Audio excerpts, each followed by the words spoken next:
بسم اللہ الرحمن الرحیم۔ میری لائبریری وائس کی پیاری سی فیملی کو میرا سلام۔ ویڈیو شروع کرنے سے پہلے آپ سے التماس ہے کہ اس ویڈیو کو لائک کرنا، کمنٹ کرنا اور شیئر کرنا مت بھولیے گا، اور اگر آپ میرے چینل پر نیو ہیں تو چینل کو سبسکرائب بھی کر لیجئے گا اور بیل نوٹیفیکیشن کو آن کر دیجئے گا تاکہ میری آنے والی تمام نیو ویڈیوز کی اپڈیٹس آپ تک بروقت پہنچ سکیں۔ تو ویورز، آئیے چلتے ہیں ناول بازی کی نیکسٹ ایپیسوڈ کی طرف۔ خاصی رات گئے پروفیسر شیرازی کے پاس سے واپسی ہوئی تھی۔ ذہن میں خوشگوار تاثرات تھے، یوں بھی حالات پرسکون تھے۔ چنانچہ سکون کی نیند آ گئی اور دوسری صبح سو کر اٹھا تو طبیعت بہت حشاش بشاش تھی۔ ناشتے سے فارغ ہو کر میں اپنے مخصوص کمرے میں جا بیٹھا۔ سیٹھ جبار کے رد عمل کے بارے میں معلوم نہیں ہو سکا۔ میرے دل میں بارہا یہ خواہش پیدا ہوئی کہ کسی طرح تغلو خان سے رابطہ قائم کر کے وہاں کے حالات معلوم کروں، لیکن تغلو خان سے رابطہ آسان کام نہیں تھا، اور پھر یوں بھی محتاط رہنا بہت ضروری تھا۔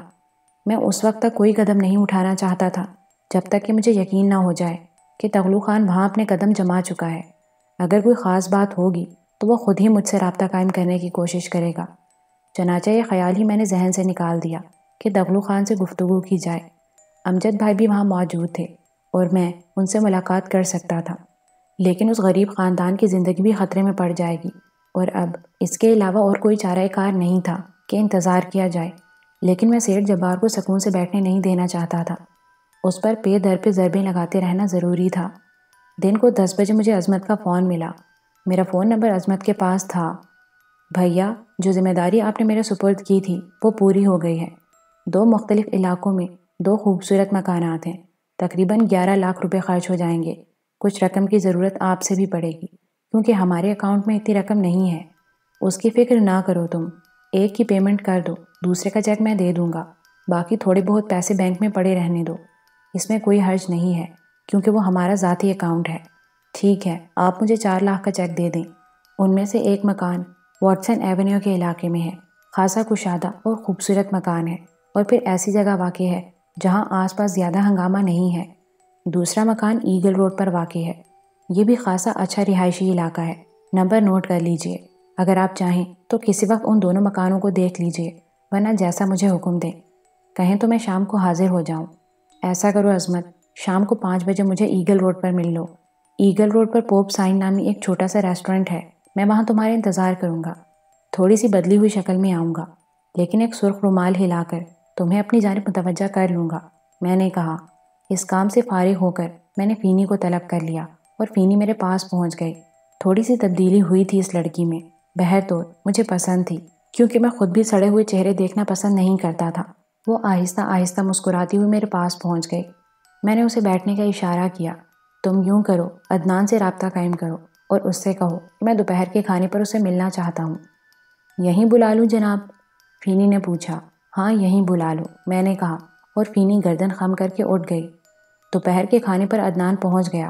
اس وقت اس کے علاوہ اور کوئی میرے ساتھ نہ تھا۔ عدنان خوشگوار انداز میں مسکراتا ہوا میرے سامنے بیٹھ گیا۔ بھائی، مجھے یہ خاموشی پسند نہیں، میں مصروف رہنا چاہتا ہوں۔ ہمیں ہل اسٹیشن سے آئے ہوئے کئی روز گزر چکے ہیں۔ میرا خیال ہے کہ آرام کا وقت ختم ہو گیا، اب ہمیں کام کی باتیں کرنی چاہیے۔ خود میری بھی یہی خواہش ہے جناب۔ یہ وقفے تو ہمارے لیے مناسب نہیں ہوں گے، تو پھر کوئی مناسب پروگرام بناؤ۔ مجھے تمہاری ذہانت پر مکمل اعتماد ہے۔ میری ہمیشہ یہی کوشش ہوگی کہ آپ کے اعتماد کو ٹھیس نہ پہنچاؤں۔ اگر سیٹھ جبار سے چھیڑ چھاڑ کا معاملہ ہے تو اس کے لیے پروگرام ترتیب دیا جا سکتا ہے۔ گڈ، میں بھی یہی چاہتا ہوں، میں نے جواب دیا۔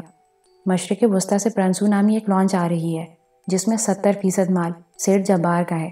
اس میں زیادہ تر فریج، ایئر کنڈیشنرز اور ایسے ہی الیکٹرانک گڈز ہیں۔ سیٹھ جبار کے مال پر ایک مخصوص نشان ہوتا ہے اور یہ ایک مخصوص ساحل پر اتارا جائے گا۔ میں اس کے بارے میں مکمل معلومات حاصل کر چکا ہوں۔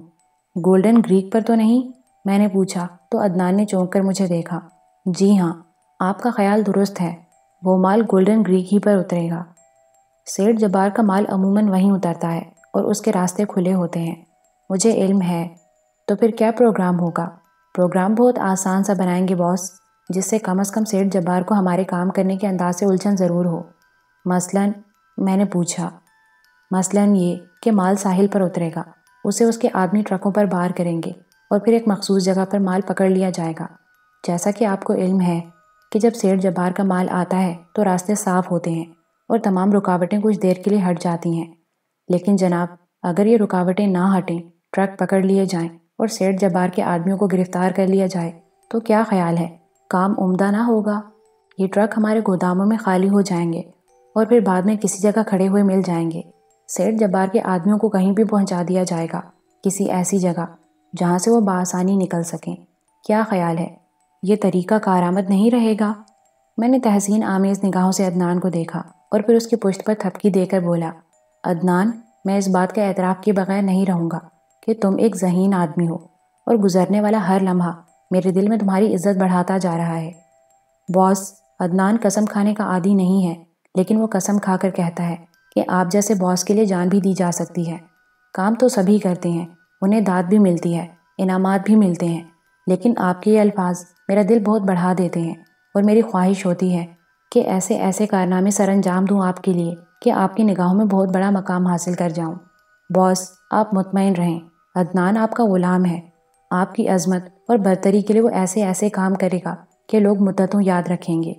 لیکن ان حالات میں باس ایک اجازت اور چاہتا ہوں۔ ہاں ہاں کہو۔ وہ یہ باس کہ میں بددیانتی کبھی نہیں کروں گا، میں جو کچھ بھی کروں گا اس کے بارے میں آپ کو مکمل طور پر باخبر رکھوں گا۔ ہر آمدنی کا باقاعدہ اندراج کیا جائے گا اور یہ اندراجات آپ کے سامنے پیش کر دیے جائیں گے، لیکن مجھے ایسے کاموں کی اجازت دیجیے جن کے تحت میں کسی موقع پر بھی سیٹھ جبار کو پریشان کر سکوں۔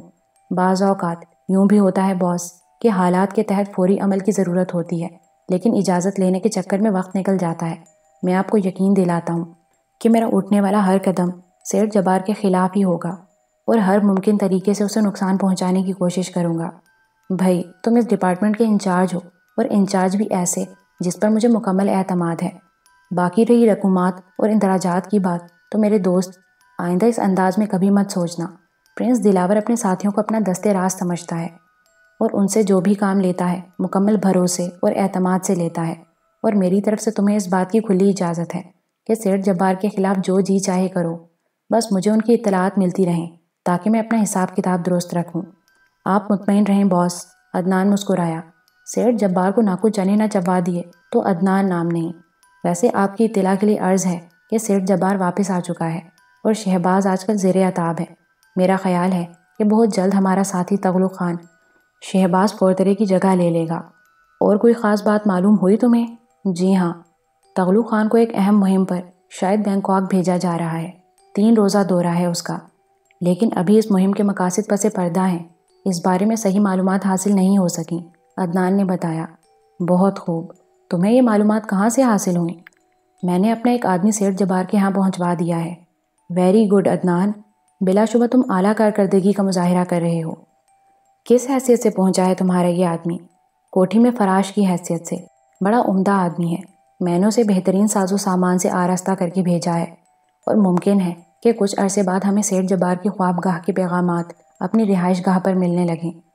میں حیرت آمیز نگاہوں سے عدنان کو دیکھنے لگا۔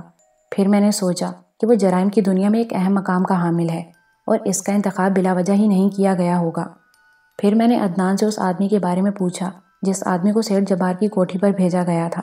اس کا نام یوسف تھا، اور پھر میں نے عدنان سے کہا کہ سیٹھ جبار کی کوٹھی کے پیغامات جس ریسیور پر وصول کیے جائیں اس کا ایک سیٹ میرے پاس بھی ہونا چاہیے، مجھے اسے لائحہ عمل تیار کرنے میں مدد ملے گی۔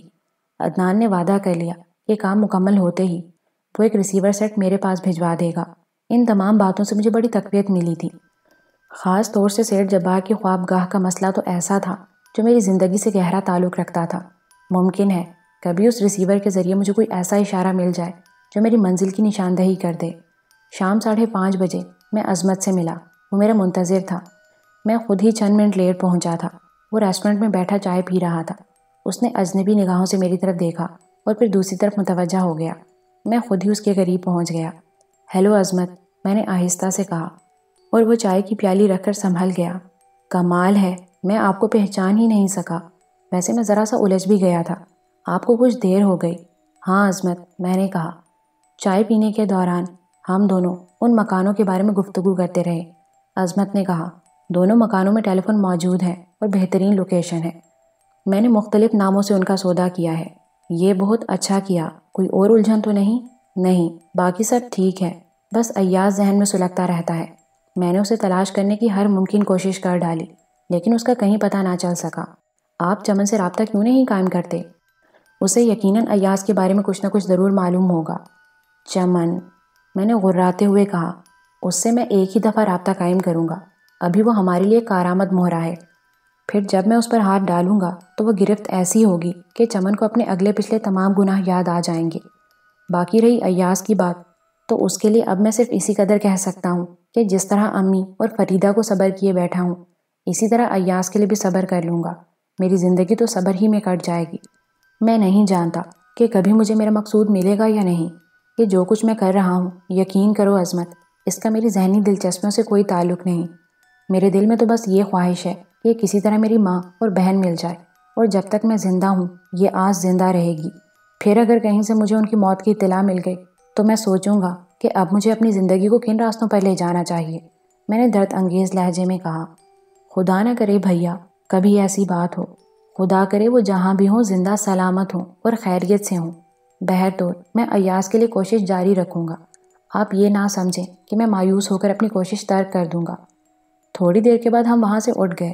عظمت اپنی کار ساتھ لایا تھا، ہم اسی میں بیٹھ کر چل پڑے۔ میں نے اپنی کار اسی ریسٹورنٹ کے سامنے کھڑی رہنے دی تھی۔ عظمت نے ایک ایک کر کے دونوں مکان مجھے دکھائے۔ دونوں مکان مجھے بے حد پسند آئے۔ میں نے عظمت کو کچھ اور ہدایات دیتے ہوئے کہا، ان دونوں مکانوں میں 2 ملازموں کا بندوبست کیا جائے، ایک وہ جو مکان کے اندرونی انتظامات کر سکے اور دوسرا چوکیدار کی حیثیت سے ہو۔ مجھے جب بھی ضرورت ہوگی ان مکانوں کا استعمال کروں گا۔ تم جو آدمی رکھو وہ سیدھے سادھے ہونے چاہیے، تنخواہ جو مناسب سمجھو طے کر لینا۔ ٹھیک ہے، میں یہ انتظام بھی کر لوں گا۔ اور کوئی خاص بات تو نہیں؟ عظمت نے کہا۔ نہیں، آؤ واپس چلیں، میں نے کہا۔ تھوڑی دیر بعد ہم واپس جا رہے تھے۔ راستے میں مجھے کچھ خیال آیا تو میں نے عظمت سے کہا، عظمت میرا خیال ہے یہ امی ابو کو تیار کر لو، پرسوں مناسب دن رہے گا، چھٹی بھی ہے، تو پرسوں تم لوگ راشدہ کے گھر چلے جاؤ۔ ہم لوگ؟ بھائی میری مراد ہے تمہارے امی ابو، پروفیسر شیرازی، گل اور سرخاب وغیرہ۔ وہ لوگ راشدہ کے گھر جانے پر تیار ہو جائیں گے؟ کیوں نہیں ہو جائیں گے؟ اس کا کیا سوال ہے؟ میں نے بھویں اچکائیں۔ ٹھیک ہے بھیا، تو اس سلسلے میں آپ ہی تھوڑی سی تکلیف کریں، آپ خود ابو سے مل لیں، ویسے بھی آپ کئی دنوں سے ان سے نہیں ملے۔ اچھا ٹھیک ہے، تم چلو، میں تمہارے پیچھے آتا ہوں۔ کار تو لے لوں اپنی ریسٹورنٹ کے سامنے سے، میں نے کہا، تو عظمت نے اسبات میں گردن ہلا دی۔ تھوڑی دیر بعد ہم ریسٹورنٹ کے سامنے پہنچ گئے۔ وہاں سے میں نے اپنی کار لی اور عظمت کے پیچھے چل پڑا۔ پھر تھوڑی دیر بعد ہم فرحت اللہ صاحب کے سامنے بیٹھے ہوئے تھے۔ میں نے انہیں اعتماد میں لے کر ساری رام کہانی کہہ سنائی اور انہیں پروفیسر، گل اور سرخاب کے ہمراہ راشدہ کے گھر جانے پر رضامند کر لیا۔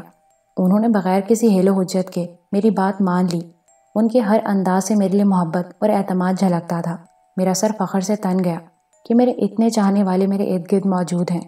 گویا میں کہکشاں کا کوئی روشن ستارہ تھا، اور یہ سب لوگ میرے ذیلی ستارے تھے جو میرے گرد گھوم رہے تھے۔ ابھی میں فخر و انبساط کی اس کیفیت سے دوچار ہی تھا کہ عظمت کی آواز نے مجھے چونکا دیا۔ تو کیا بھیا آپ نہیں جائیں گے ان لوگوں کے ساتھ؟ نہیں بھائی، میرا جانا مناسب نہیں ہوگا، میں نے جواب دیا۔ کیوں؟ بس اپنی شادی کے بارے میں اتنی ساری باتیں نہیں کیا کرتے، سمجھے؟ میں نے کہا تو عظمت مسکرانے لگا۔ فرحت اللہ صاحب کے لبوں پر بھی مسکراہٹ پھیل گئی۔ ان لوگوں نے مجھے رات کے کھانے کے لیے زبردستی روک لیا۔ اس وقت مجھے کوئی خاص مصروفیت نہیں تھی، چنانچہ میں کھانے کے بعد واپس آ گیا۔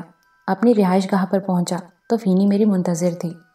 باس، کچھ اطلاعات ہیں آپ کے لیے، فینی نے کہا۔ تغلق خان کا پیغام میں نے ریکارڈ کیا ہے، اگر آپ پسند کریں تو میں سناؤں؟ ہاں ہاں ضرور۔ کوئی خاص بات ہے کیا؟ جی ہاں، کسی حد تک، فینی نے کہا اور ایک ٹیپ ریکارڈر اٹھا لائی۔ بٹن دباتے ہی تغلق خان کی آواز گونجنے لگی۔ باس کو تغلق خان کا سلام۔ اپنا چارج سنبھالنے کے بعد میں نے کام شروع کر دیا ہے چیف۔ چمن نے جس انداز میں سیٹھ جبار سے میرا تعارف کرایا تھا، اس کی وجہ سے سیٹھ جبار مجھ پر کافی اعتماد کرنے لگا ہے۔ میں نے اپنے دوسرے کام کا بھی آغاز کر دیا ہے۔ سیٹھ جبار کی گفتگو سننے کے لیے میں نے ایک چھوٹا سا بندوبست کیا ہے، اور اس پر میں نے جو کچھ سنا ہے اس کا لب لباب یہ ہے۔ شہباز فورترے سیٹھ جبار کے عطاب کا شکار ہے۔ وہ اس پر بہت برسا تھا۔ اس نے شہباز فورترے کو حکم دیا ہے کہ ان عوامل کا پتہ لگایا جائے جس کے تحت بلوروگ سے روئی غائب ہوئی ہے۔ سیٹھ جبار اس بات پر زیادہ پریشان ہے کہ لوٹنا ہی تھا تو سارے گودام لوٹے جا سکتے تھے، صرف روئی اٹھانے کی کیا ضرورت تھی۔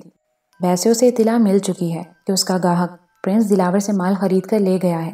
اس بات پر وہ بہت تل ملا رہا ہے اور ہر ممکن طریقے سے پرنس دلاور کے بارے میں معلومات حاصل کر رہا ہے۔ کل رات ایک لانچ سے اس کا مال گولڈن گریک پر اتر رہا ہے۔ اس لانچ میں کچھ دوسرے لوگوں کا بھی مال ہے جو گولڈن گریک پر نہیں اترے گا، بلکہ لانچ سیٹھ جبار کا مال اتار کر آگے بڑھ جائے گی۔ اس کے علاوہ میں آپ کو ایک اور اطلاع دینا چاہتا ہوں جو یقیناً آپ کے لیے باعث دلچسپی ہوگی۔ اس کے سلسلے میں میری درخواست ہے کہ آپ اس بات کو منظور کر لیں، یہ ہمارے فائدے کی بات ہے۔ آپ میرے بھائی غازی خان سے مل چکے ہیں۔ اس کے گروہ میں پھوٹ پڑ گئی تھی جس کی وجہ سے کافی خون ریزی ہوئی۔ بہرحال اس پھوٹ پر غازی خان نے قابو پا لیا۔ تقریباً 40 افراد اب بھی اس کے ساتھ ہیں، لیکن اس بغاوت کے نتیجے میں کئی بری باتیں ہوئی ہیں۔ مثلاً یہ کئی ملکوں کی پولیس جو غازی خان کے پیچھے تھی اب اس کی راہ پر لگ گئی ہے اور اس جزیرے پر قبضہ کر لیا گیا ہے جو غازی خان کا خاص اسٹیشن تھا۔ اسے وہاں سے کہیں اور منتقل ہونا پڑا، لیکن پولیس اس کے پیچھے لگی رہی اور وہ یہاں پہنچ گیا۔ ظاہر ہے میرا بھائی ہے، میرے پاس ہی پناہ لے سکتا تھا۔ باس وہ آتش مزاج آدمی ہے، فارغ نہیں بیٹھ سکتا۔ اس نے مجھ سے فرمائش کی ہے کہ میں اس کے لیے کوئی بہتر کام تلاش کروں، اور میں نے اس سے بہتر کوئی کام نہیں سمجھا کہ اسے پرنس دلاور کی نوکری میں دے دوں۔ سمندر کا ماہر ہے، اپنا ثانی نہیں رکھتا باس۔ وہ سمندروں میں ہمارے مفادات کی نگرانی کرے گا۔ اس کے تحت ایک باقاعدہ لانچوں کا بیڑا دے دیا جائے۔ مال لانے اور لے جانے میں اس سے بہتر آدمی کوئی نہیں ہوگا، یا پھر سمندروں میں ہمیں کوئی کارروائی کرنی پڑی تو غازی خان اسے بغیر کسی امداد کے کر لے گا، کیونکہ اس کا پورا گروہ اس کے ساتھ ہے باس۔ اس پر اخراجات تو زیادہ ہو جائیں گے۔ باقاعدہ 40 افراد کو تنخواہیں دینی پڑیں گی۔ یہ تنخواہیں بھی 10-10 15-15 ہزار روپے سے کم نہیں ہوں گی۔ خود غازی خان کے ماہانہ اخراجات 30-40 ہزار سے کم نہیں ہیں۔ اگر وہ کام کا آدمی ثابت ہو تو اسے اس کے عہدے پر فائز رہنے دیں، ورنہ آپ جو حکم دیں وہی ہوگا۔ یہ ایک اہم درخواست تھی باس، جس کے لیے میں آپ کے احکامات کا منتظر رہوں گا۔ اگر اجازت ہو تو کل شام 5 بجے میں آپ سے فون پر رابطہ قائم کروں۔ ویسے یہاں میں ابھی تک کسی شک کا شکار نہیں ہو سکا ہوں۔ سیٹھ جبار کی کوٹھی ہی میں مجھے ایک رہائش گاہ مل گئی ہے، وہیں قیام پذیر ہوں۔ آپ کا تغلق خان۔ ٹیپ ختم ہو گیا تو میں پرسکون انداز میں مسکرایا۔ فینی میری صورت دیکھ رہی تھی۔ ٹھیک ہے فینی، کل شام 5 بجے میں تغلق خان سے گفتگو کروں گا۔ مجھے کل دن میں بھی یاد کرا دینا، کیونکہ کل کا دن میرے لیے بہت مصروف ہے۔ فینی نے گردن ہلا دی اور ٹیپ ریکارڈر اٹھا کر وہاں سے چلی گئی۔ میں غازی خان کے بارے میں سوچنے لگا۔ میں سمندر میں اس کا کروفر دیکھ چکا تھا۔ یہ بھی میری خوش بختی ہی تھی کہ ایک اتنا اہم آدمی مجھے مل رہا تھا۔ رہا پیسے کا سوال، تو اگر ہمارا کاروبار باقاعدگی سے جاری رہا اور اس قسم کے معاملات ہوتے رہے جیسے کہ روئی کے سلسلے میں ہوئے تھے، تو پھر مالی طور پر ہمیں کوئی پریشانی نہیں ہوگی۔ کام یقیناً آگے بڑھے گا۔ اس سلسلے میں پلاننگ ڈپارٹمنٹ بڑے اچھے طریقے سے اپنا کام سر انجام دے رہا تھا۔ میں اپنے اعتراف سے مطمئن تھا۔ دوسرے دن عدنان سے بات ہوئی اور رات کا پروگرام طے ہو گیا، کیونکہ تغلق خان نے بھی یہی اطلاع دی تھی کہ آج رات گولڈن گریک پر مال اترے گا۔ پروگرام طے ہونے کے بعد 5 بجے میں نے تغلق خان کا فون ریسیو کیا اور اسے بتا دیا کہ میں غازی خان کی اپنی گروہ میں شمولیت پر بہت خوش ہوں۔ تم جس طرح مناسب سمجھو غازی خان کو تفصیلات سے آگاہ کر دو۔ ویسے اگر چاہو تو عدنان سے رابطہ قائم کر لینا، میں اسے ہدایات دے دوں گا۔ یہ بہتر رہے گا باس، آپ عدنان صاحب کو اس سلسلے میں مکمل طور پہ ہدایت کر دیں۔ ویسے باس، سیٹھ جبار خاصی پریشانیوں کا شکار ہے۔ وہ صرف یہ معلوم کرنا چاہتا ہے کہ وہ کون ہے جس نے اس کا راستہ کاٹنے کی کوشش کی ہے۔ شہباز پورترے بھی آج کل خاصا پریشان ہے۔ ویسے وہ بہت ذہین آدمی ہے باس، خطرناک بھی ثابت ہو سکتا ہے۔ میرا اس سے مقابلہ ہے اور میں اس پر پوری طرح نظر رکھے ہوئے ہوں۔ ویسے وہ میرا دوست بن چکا ہے اور مجھ سے بہت متاثر ہے۔ آپ بالکل مطمئن رہیں باس، آپ کا تغلق خان یہاں آپ کے مفادات کا بہترین نگران ثابت ہوگا۔ مجھے یقین ہے تغلق خان، اس سلسلے میں کسی یاد دہانی کی ضرورت نہیں ہے۔ اور کچھ کہنا چاہتے ہو؟ میں نے پوچھا۔ نہیں باس، تو پھر میں غازی خان کو عدنان سے ملا دوں؟ ہاں یقیناً، اس سلسلے میں تمہیں غور و خوض کرنے کی کوئی ضرورت نہیں ہے۔ اوکے چیف، تغلق خان نے کہا اور فون بند کر دیا۔ مجھے اب دوسرے معاملات کے لیے خود کو تیار کرنا تھا، اس لیے میں دوسرے کمرے میں آیا اور اپنے چہرے پر میک اپ کرنے لگا۔ وقت مقررہ پر میں اس ویران علاقے کی جانب روانہ ہو گیا جو سمندری راستے پر تھا اور جہاں مجھے اس وقت لے جایا گیا تھا جب میں سیٹھ جبار کی ملازمت میں آیا تھا۔ یہیں سے میری بدبختی کا آغاز ہوا تھا۔ بہرطور وہ بنگلیا مجھے مل گئی جسے ایک بار پہلے بھی میں نے دیکھا تھا۔ بیکار سی بے مصرف عمارت تھی جب میں بنگلہ میں داخل ہوا تو ایک جانب سے عدنان نکل کر میرے سامنے آ گیا۔ وہ یہاں مورچہ جما چکا تھا۔ سب لوگ مخصوص قسم کی وردیوں میں ملبوس تھے اور مسلح تھے۔ عدنان نے مجھے باقی لوگوں سے ملوایا جو اس سلسلے میں اپنا کام انجام دینے والے تھے۔ پھر مجھے بھی ایک وردی مہیا کر دی گئی جسے میں نے پہن لیا اور انہی لوگوں میں شامل ہو گیا۔ اس کے بعد ہمیں ایک طویل انتظار کرنا تھا۔ ہم لوگ بیٹھے باتیں کرتے رہے۔ عدنان کو میں نے غازی خان کے بارے میں بتایا جسے سن کر وہ بے حد خوش ہوا۔ یہ تو بہت عمدہ بات ہوئی باس۔ یقین کریں کہ میرے ذہن میں بھی یہ بات تھی کہ کسی ایسے آدمی کا انتخاب کروں جو سمندر میں ہمارے لیے کام کرے۔ اس کے علاوہ ہمیں ایک بڑی لانچ کی ضرورت بھی پڑے گی جو سمندر میں قزاقی کا کام دے سکے، یعنی سمندر کے ذریعے سیٹھ جبار کا جو بھی مال آئے اسے سمندر ہی میں روکیں گے اور اسے حاصل کر کے پرنس دلاور پر پہنچا دیں گے، جہاں سے وہ مال گوداموں میں منتقل ہو جائے گا۔ اس کے لیے میں کچھ گوداموں کا بندوبست بھی کر رہا ہوں۔ آپ مطمئن رہیں باس، میں یہ کام خود ہی سنبھال لوں گا۔ ٹھیک ہے، تم مصروف رہو۔ لانچ کا جہاں تک مسئلہ ہے، تم جو کچھ اس سلسلے میں کر سکتے ہو کرو، اخراجات کی پرواہ نہ کرنا۔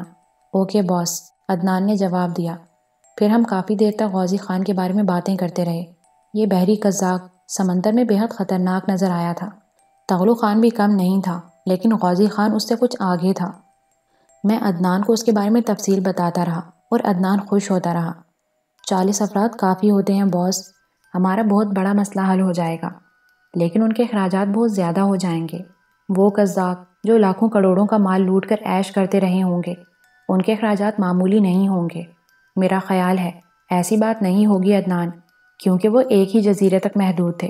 بلا شبہ ان کی زندگی بہت پرسکون ہوگی، لیکن وہ بہت زیادہ تعیشات کے عادی بھی نہیں ہوئے ہوں گے، اور ان کی گزر بسر بہر صورت میانہ روی سے ہو جائے گی۔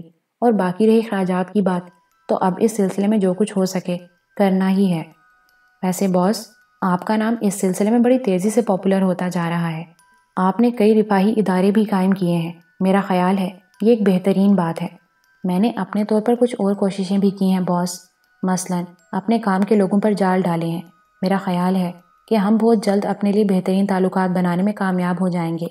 ان سارے کاموں کے لیے ہماری پہنچ ایسے حکام تک ہونی چاہیے جو اس سلسلے میں ہمارے معاون ثابت ہوں۔ ہاں، یقیناً سیٹھ جبار کی جیت تو اسی میں ہے۔ وہ جہاں چاہتا ہے ہاتھ مار لیتا ہے اور کہیں بھی اس سے اختلاف نہیں کیا جاتا۔ باس، میں کوئی بہت بڑی بات نہیں کہنا چاہتا، بس اس سلسلے میں مجھے تھوڑی سی مہلت اور دے دیجیے۔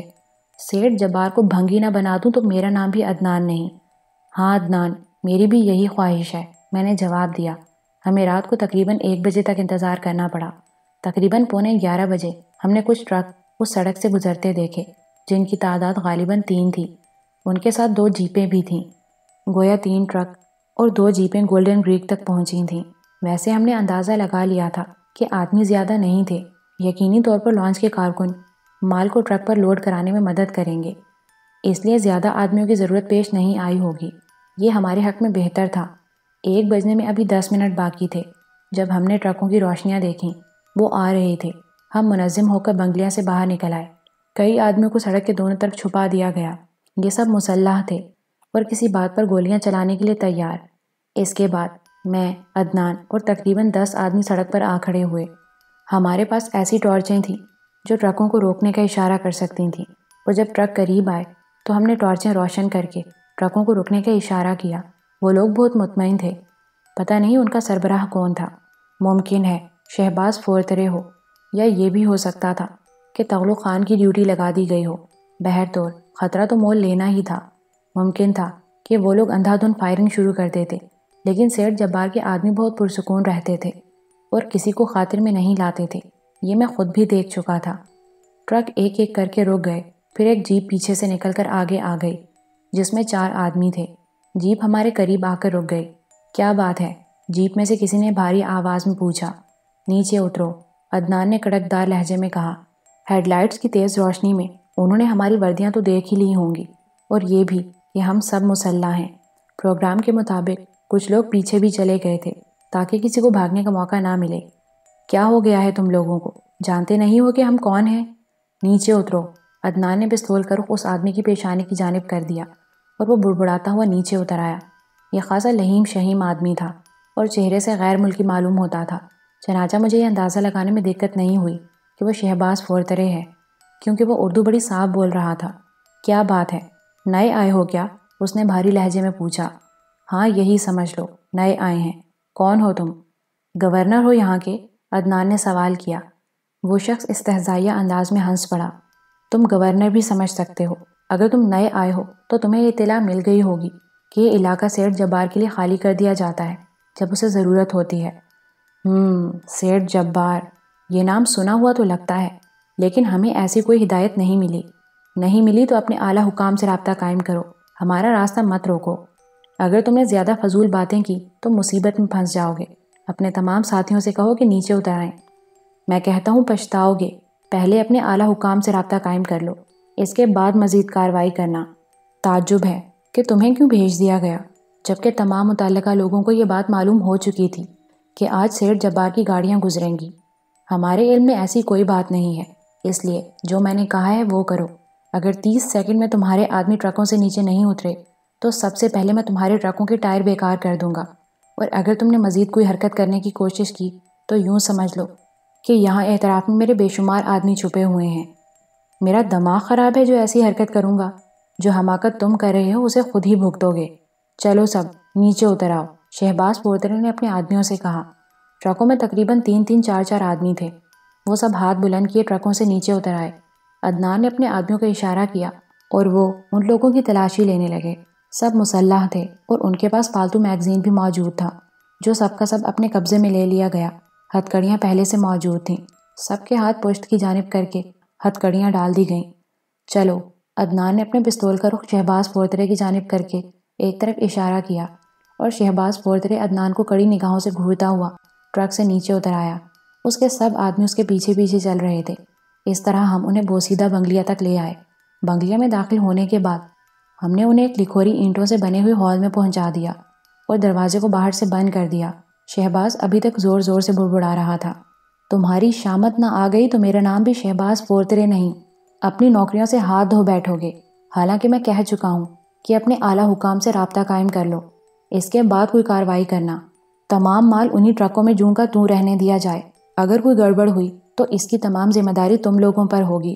وہ بڑبڑاتا رہا اور دروازہ بند کر کے باہر سے لاک کر دیا گیا۔ ویسے یہ دروازہ اتنا مضبوط نہیں تھا، اگر وہ لوگ تھوڑی سی کوشش کرتے تو ٹوٹ سکتا تھا۔ بہرطور عدنان نے سب انتظامات مکمل کر رکھے تھے۔ ٹرک وہاں سے تھوڑی دور لے جا کر روک دیے گئے۔ جیپیں بھی خالی ہو گئی تھیں، پھر آگے چل کر ٹرکوں کو بھی خالی کر دیا گیا۔ ہمارے تمام آدمی سمٹ آئے اور ٹرکوں سے مال اتار کر اپنے ٹرکوں پر لادنے کا کام تقریباً 3 گھنٹے تک جاری رہا۔ اس طرح تقریباً 4 بجے ہم اپنے کام سے فارغ ہو گئے، پھر وہاں سے چل پڑے۔ ان ٹرکوں کو سڑک سے نیچے اتار دیا گیا تھا۔ تھوڑی دور جانے کے بعد عدنان نے مجھ سے کہا، باس مبارک ہو، یہ کام بھی ہو گیا، اب آپ آرام کریں، میں اس سامان کی لسٹ بنا کر آپ کو پیش کر دوں گا۔ اوکے عدنان، شکریہ، میں تمہاری جیپ لے جاؤں گا کیونکہ میں یہاں تک ٹیکسی سے آیا تھا۔ لے جائیں باس، یہاں کافی سواریاں ہیں، ہمیں کوئی دقت نہیں ہوگی، میں صبح کوٹھی سے جیپ منگوا لوں گا، عدنان نے کہا اور میں نے گردن ہلا دی۔ تقریباً 5 بجے میں اپنی رہائش گاہ پر پہنچا۔ رات کو جاگنے والے جاگ رہے تھے۔ رہائش گاہ میں داخل ہونے سے پہلے میں نے اپنا میک اپ اتار دیا تاکہ کوئی دقت نہ ہو۔ سخت نیند آ رہی تھی۔ لباس تبدیل کر کے میں بستر پر گر گیا۔ اس آپریشن میں نے حصہ لیا تھا، بہت سی باتیں یاد آ رہی تھیں۔ اسی ساحل پر میری تقدیر کا فیصلہ ہوا تھا۔ میں نہیں جانتا تھا کہ مجھے نوکری دینے والا فرشتہ صرف سیٹھ جبار دراصل ملک و قوم کا غدار ہے جو اسمگلنگ کے ذریعے ملک کی جڑیں کھوکھلی کر رہا ہے۔ میں پولیس کے پاس دوڑا گیا تھا اور بڑے پرجوش لہجے میں بتایا تھا، وہ اسمگلر ہے جناب، اس مجرم کو گرفتار کر لیجئے۔ میری اس بات پر انچارج صرف مسکرا کر رہ گیا تھا۔ پھر اس کے بعد مجھے اس نیک کام کی سزا دی گئی تھی۔ 5 سال، پورے 5 سال چھین لیے گئے تھے مجھ سے۔ سیٹھ جبار مجھے مجرم بنانا چاہتا تھا، اپنا ساتھی اسمگلر۔ اس سے یہ کام تو نہ ہو سکا، لیکن پولیس نے کر دکھایا۔ جیل سے میں معصوم محب وطن نہیں بلکہ ایک پختہ کار مجرم بن کر نکلا تھا، اور آج میں نے سیٹھ جبار کی ناک اسی ساحل پر کاٹ دی تھی۔ کتنا خوش تھا میں آج رات، بڑی پرسکون نیند آئی تھی۔ دوسرے دن سب سے پہلی ملاقات سائمہ روشن علی سے ہوئی تھی جو میرے اے سیکشن کی انچارج تھی۔ سائمہ روشن علی نے بتایا کہ سرحدی بستیاں سیلاب کی لپیٹ میں آ گئی ہیں اور وہاں امدادی کارروائیاں جاری ہیں۔ حکومت نے مخیر حضرات سے امداد کی اپیل کی ہے۔ اس سلسلے میں ہمیں بھی وزارت داخلہ سے ایک خاص خط موصول ہوا ہے جس میں وزارت داخلہ کے فورس سیکریٹری نے پرنس دلاور سے درخواست کی ہے کہ ان آفت زدہ علاقوں کی امداد کے لیے کارروائی کریں۔ میں اس سلسلے میں ہدایات حاصل کرنا چاہتی ہوں۔ میں نے پرخیال انداز میں ٹھوڑی کھجاتے ہوئے کہا۔ پھر میں نے سائمہ روشن علی کو کچھ دیر انتظار کرنے کے لیے کہہ کر فینی کو طلب کیا۔ میں نے فینی کو حکم دیا کہ وزارت داخلہ کے فرسٹ سیکرٹری سے فون پر رابطہ قائم کرے اور ان سے کہے کہ پرنس دلاور ان سے گفتگو کرنا چاہتا ہے۔ فینی نے تقریباً 15 منٹ کے بعد کا وقت لے لیا۔ میں تیار تھا۔ ٹھیک 15 منٹ کے بعد پروگرام کے مطابق میں نے وزارت داخلہ کے فرسٹ سیکرٹری سے رابطہ قائم کیا اور ان سے رابطہ فوراً ہی قائم ہو گیا۔ پرنس دلاور حاضر خدمت ہے جناب۔ اوہ پرنس، حیرت کی بات ہے کہ اتنی اہم شخصیت اس طرح مصروف رہتی ہے کہ کہیں کسی تقریب میں بھی اس سے ملاقات نہیں ہو سکی۔ حالانکہ ہر سرکاری تقریب کا دعوت نامہ ارسال کیا جاتا ہے، لیکن افسوس کہ آپ کے نیاز حاصل نہ ہو سکے۔ بس جناب، مصروفیت ہی تصور فرمائیے۔ میرے ذہن میں اپنے ملک و وطن کے لیے کچھ منصوبے ہیں جن کی تکمیل کے لیے کوشاں رہتا ہوں۔ میری خواہش ہے کہ حکومت کے شانہ بشانہ میں بھی اپنے فرائض سر انجام دوں، اور کسی بھی وقت اگر پرنس دلاور کی ضرورت پیش آئے تو اسے مکمل اعتماد کے ساتھ یاد کیا جائے۔ مجھے آپ کے دفتر کی معرفت ایک حکم نامہ موصول ہوا ہے، اسی سلسلے میں زحمت دی تھی۔ اسے حکم نامہ نہ کہیں پرنس دلاور۔ ملک و ملت ہر فرد کے لیے اتنی ہی اہمیت رکھتی ہے جتنی ہمارے لیے۔ آپ کا نام مخیر حضرات میں سر فہرست آ چکا ہے، لہٰذا ان حالات میں بھی ہماری نگاہ آپ کی طرف اٹھی۔ اب آپ فرمائیے اس سلسلے میں کیا کر سکتے ہیں؟ فرسٹ سیکرٹری نے پوچھا۔ کتنی بستیاں تباہ ہوئی ہیں؟ تقریباً 8 دیہات تباہ ہوئے ہیں۔ ان کے باشندوں کی تعداد تقریباً 3 لاکھ تک جا پہنچی ہے۔ ان کے مکانات اور دیگر املاک تباہ ہو چکی ہیں اور وہ اپنے ساز و سامان سے محروم ہو چکے ہیں۔ گو کہ وہاں کے حالات اب پرسکون ہیں۔ سیلابی پانی اتر چکا ہے، لیکن ہمارے 3 لاکھ عوام کھلے آسمان کے نیچے پڑے ہیں۔ حکومت نے ابتدائی امداد روانہ کر دی ہے، لیکن ابھی بھی انہیں بہت کچھ درکار ہے۔ میری خواہش ہے کہ ان کے اخراجات میں برداشت کروں۔ اس کے علاوہ انہیں اس قدر رقومات بھی دی جائیں تاکہ وہ اپنے گھر دوبارہ آباد کر سکیں۔ میں نے کہا، یہ بہت زیادہ ہو جائے گا پرنس، ہم آپ پر اتنا بوجھ ڈالنا پسند نہیں کریں گے۔ آپ اس سلسلے میں جو بھی مناسب کارروائی کریں ہمیں اس کی اطلاع دے دیں۔ 3 لاکھ رضائیاں، بستر، دوائیں اور اجناس کے 50 ٹرک فوراً روانہ کر دیے جائیں گے۔ اس کے لیے مجھے کچھ مہلت درکار ہوگی۔ ممکن ہے اس سلسلے کی پہلی کھیپ کل دوپہر تک روانہ کر دوں۔ آج دوپہر کے بعد ان تمام چیزوں کی خریداری شروع کر دی جائے گی اور رات کو 20 ٹرکوں کا بندوبست کر لیا جائے گا۔ میں چاہتا ہوں کہ یہ ٹرک فوری طور پر متاثرہ علاقوں میں پہنچ جائیں۔ پرنس، ہم آپ کا شکریہ ادا نہیں کر سکتے۔ آپ نے اتنا بڑا کام اپنے ذمہ لے کر حکومت کی تقریباً آدھی پریشانیاں دور کر دی ہیں۔ خدا آپ کو اس کا صلہ دے گا۔ میں ذاتی طور پر آپ کے ہر کام کے لیے حاضر ہوں اور کسی مناسب وقت پر ملاقات کا خواہش مند بھی ہوں۔ فرسٹ سیکرٹری نے کہا، میرے جذبات آپ تک پہنچ چکے ہیں۔ ملاقات بھی انشاءاللہ جلد ہو جائے گی۔ براہ کرم مال کی خریداری کے سلسلے میں مجھے کچھ ایسے افراد مہیا کر دیے جائیں جن کے تعاون سے میں جلد از جلد اپنا یہ فرض ادا کر سکوں۔ بالکل درست۔ آپ کس وقت چاہتے ہیں؟ بہتر ہوگا کہ شام کو 4 بجے اس پتے پر سائمہ روشن علی سے مل لیا جائے۔ میں نے پتہ بتایا، جسے فرسٹ سیکرٹری نے نوٹ کر لیا، اور پھر رسمی گفتگو کے بعد سلسلہ منقطع کر دیا گیا۔ میں نے سائمہ روشن علی کو ہدایات دے کر اس سلسلے میں مزید کچھ کاروائیاں کیں اور مطمئن ہو گیا۔ دن کو تقریباً 12 بجے عدنان کا فون ملا۔ اس نے پرمسرت لہجے میں بتایا کہ مال فوری طور پر اس مارکیٹ میں پھیلا دیا گیا ہے جہاں اس کی سب سے بڑی سپلائی ہوتی ہے۔ اس نے بتایا تقریباً 12 کروڑ روپے کی مالیت کا مال ہے اور اسے خاص انداز میں دکانوں تک پہنچایا گیا ہے۔ اس کے لیے مجھے ایک ایسے آدمی کا سہارا لینا پڑا جو اس کاروبار میں بڑی اہمیت رکھتا ہے۔ اس شخص نے دکانداروں سے اس مال کی نقد قیمت نہیں وصول کی، لیکن ضمانت کے طور پر اس نے 5 کروڑ روپے ہمارے حوالے کر دیے ہیں، اور باقی کے لیے اس نے 1 مہینے کی مہلت مانگی ہے۔ ہم نے اس شخص کو تھوڑا سا کمیشن بھی دیا ہے۔ باقی تمام رزق اس کا ہے۔ میرے خیال میں اس سے عمدہ اور کوئی تجویز نہیں ہو سکتی تھی۔ مال گوداموں میں پہنچانے کی بجائے ہم نے بڑے اعتماد سے تقریباً 200 دکانوں پر سپلائی کر دیا ہے۔ میری اس کارروائی پر آپ کو کوئی اعتراض تو نہیں سر؟ ونڈرفل عدنان، میں نے پرمسرت انداز میں کہا، بہترین جا رہے ہو۔ اعتراض کا کیا سوال ہے؟ یہ 5 کروڑ روپے اکاؤنٹ میں جمع کرا دیے جائیں گے۔ اس سلسلے میں ابھی مزید کچھ کاروائیاں باقی ہیں۔ ٹھیک ہے، وہ تمہارا مسئلہ ہے، جس طرح مناسب سمجھو کرو، میں نے کہا۔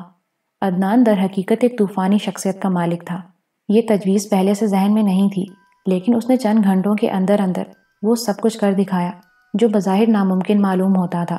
اس نے جس شخص کو اس کام کے لیے مامور کیا ہوگا وہ بھی معمولی حیثیت کا آدمی نہیں ہوگا، ورنہ اتنے اعتماد اور تیز رفتاری کے ساتھ مال دکانوں پر پھیلا دینا آسان بات تو نہیں ہوتی۔ میں عدنان کی شخصیت پر غور کرتا رہا۔ سیٹھ جبار سے مقابلے کے لیے یہ شخص انتہائی موزوں ثابت ہوا تھا، اور اس وقت وہ میرے کارکنوں میں سر فہرست تھا۔ اس کی طوفانی کارکردگی بے مثال تھی اور میں اس سے بے حد خوش تھا۔ میں چاہتا تھا کہ ان تمام کارروائیوں کی اطلاع پروفیسر شیرازی، گل اور سرخاب کو بھی دوں، لیکن میں نے خود پر قابو پا لیا۔ یہ جذباتی باتیں تھیں۔ وہ لوگ تو خود ہی کنارہ کش ہو گئے تھے، پھر انہیں پریشان کرنے سے کیا فائدہ؟ وہ اپنی ذمہ داریوں سے فارغ ہو کر گوشہ نشینی اختیار کر چکے تھے، اور اب انہیں اس سلسلے میں مصروف رکھنا مناسب نہیں تھا۔ چنانچہ میں نے یہ ارادہ ملتوی کر دیا۔ حالات پرسکون تھے۔ 2 دن خاموشی سے گزر گئے۔ تیسرے دن عدنان نے مجھے ایک اور اطلاع دی۔ اس نے بتایا الیکٹرک گڈز کی مارکیٹ پر چھاپے پڑے تھے، تمام مال قبضے میں لے لیا گیا ہے۔ یہ چھاپے پولیس پارٹی نے مارے تھے، دکانداروں کو گرفتار کر لیا گیا، لیکن صرف 4 گھنٹے کے اندر ان دکانداروں کو چھڑا لیا گیا اور مال بھی واپسی ہو گیا۔ اس سلسلے میں تقریباً 50 لاکھ روپے کے اخراجات ہوئے ہیں۔ دکانداروں کو گارنٹی دی گئی ہے کہ جو مال انہیں سپلائی کیا جائے گا اس کے تحفظ کا بندوبست بھی ہوگا، اور اب وہ مطمئن ہیں۔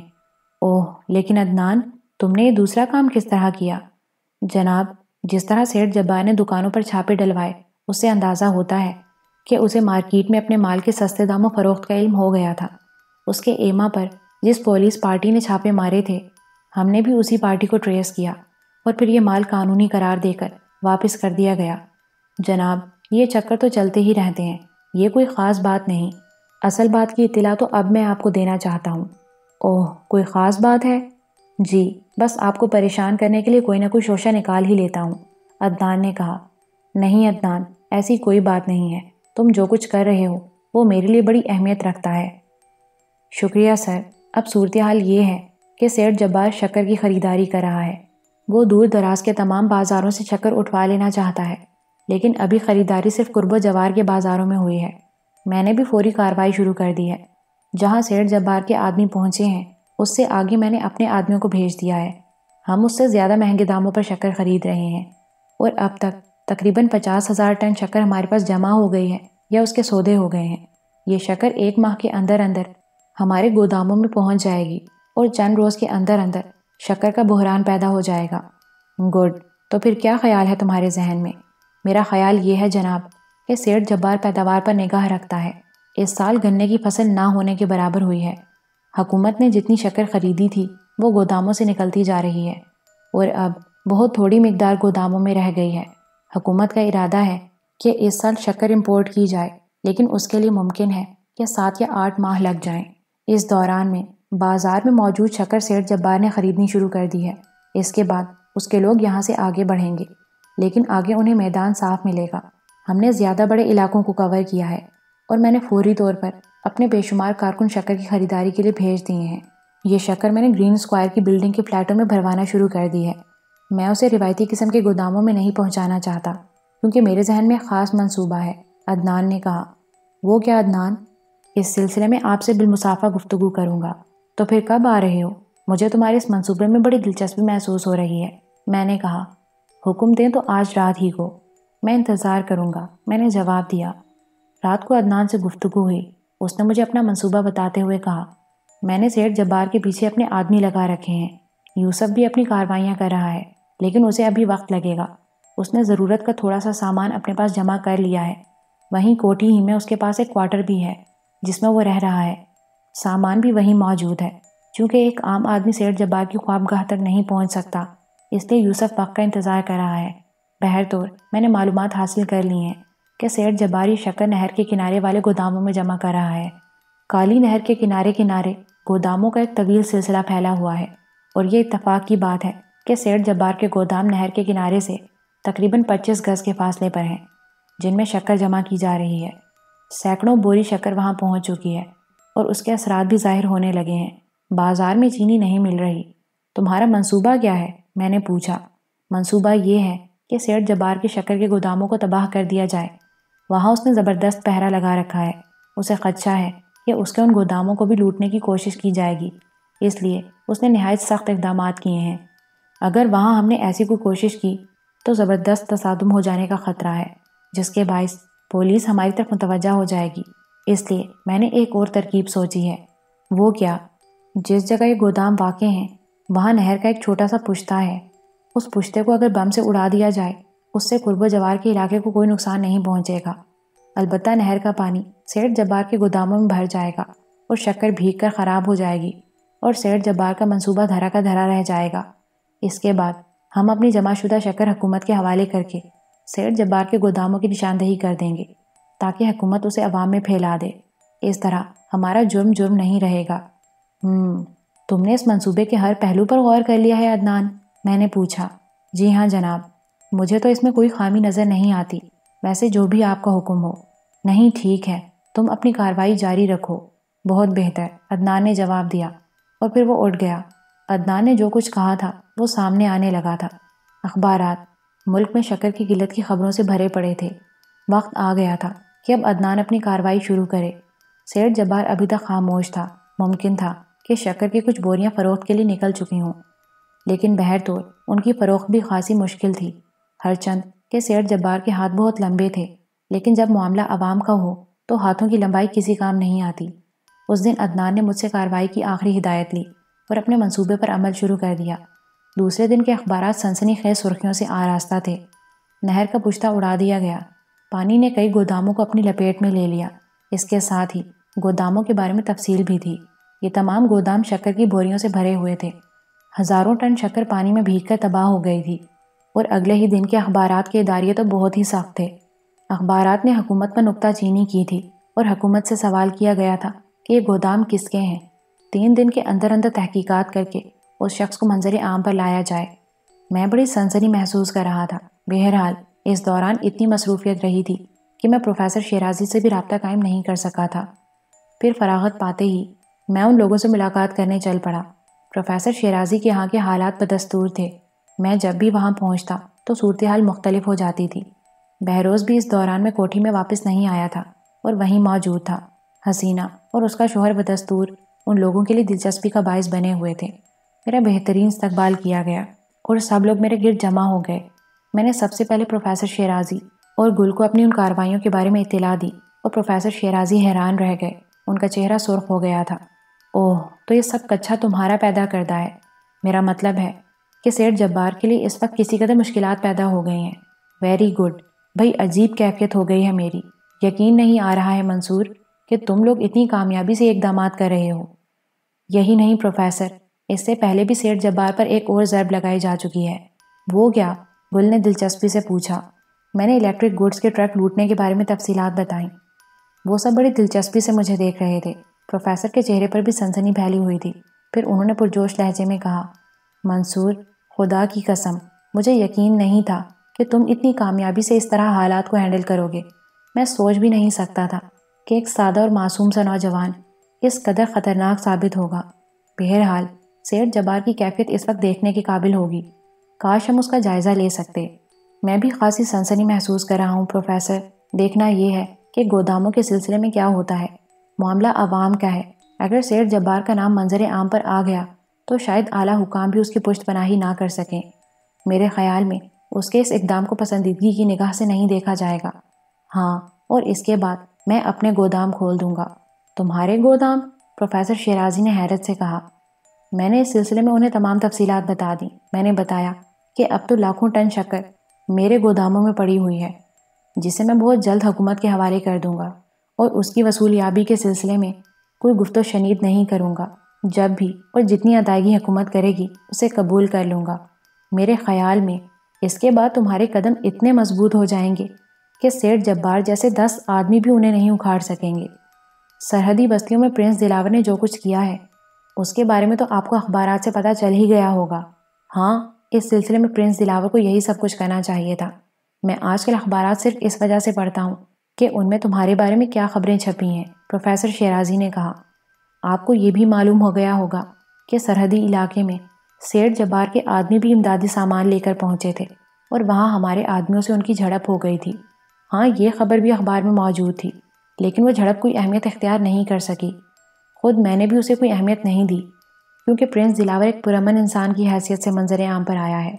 میری دوسری شخصیت تو مشکل ہی سے کسی کے سامنے آئے گی، اور سیٹھ جبار میرے بارے میں صرف سوچتا ہی رہے گا۔ یقیناً ایسا ہی ہوگا، تمہاری نیک نامی کے بڑے چرچے ہو چکے ہیں۔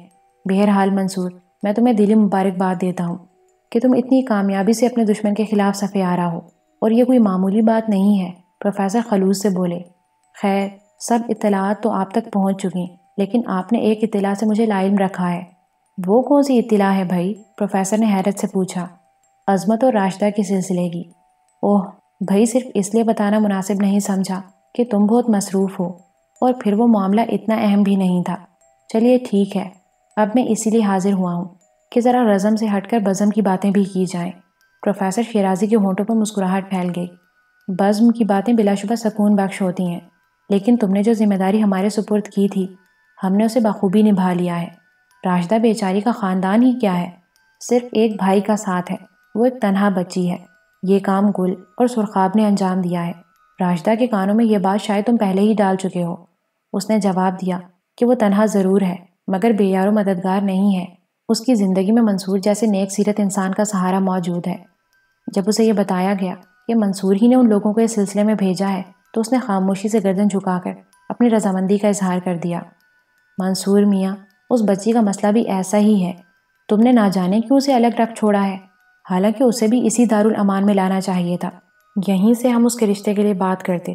بہرطور بیگم فرحت اللہ اسے انگوٹھی پہنا آئی ہیں، ہرچند کہ اس کی طرف سے گفتگو کرنے والا کوئی نہیں تھا، لیکن گل نے اس طرف کی کمان سنبھال لی ہے، اور یہی مناسب بھی تھا۔ چنانچہ ہمارا خیال ہے کہ عظمت کی بارات ہمارے گھر آئے۔ ٹھیک ہے پروفیسر، آپ جس طرح مناسب خیال فرمائیں کریں۔ میں آپ کے اس فیصلے سے خوش ہوں کہ عظمت کی بارات اس گھر میں آئے اور راشدہ یہیں سے رخصت ہو۔ اس سلسلے میں میرے جو بھی فرائض ہوں، مجھے ان سے آگاہ فرمائیے۔ بس میاں بس، تم بڑے آدمی ہو، ہم غریبوں کے معاملات میں زیادہ الجھنے کی ضرورت نہیں۔ تم اپنے کام میں مصروف رہو، ہم اپنے معاملات نمٹاتے رہیں گے، پروفیسر نے خوش مزاجی سے کہا، اور میں ہنسنے لگا۔ کافی دیر تک سب سے گفتگو رہی۔ واپس اپنی قیام گاہ پر پہنچا تو فینی نے ایک بار پھر تغلو خان کے فون کی اطلاع دی۔ ہم نے ایسا انتظام کر رکھا تھا کہ اگر میرے لیے کوئی خاص پیغام ہو اور میں فون پر موجود نہ ہوں تو اسے ریکارڈ کر لیا جائے۔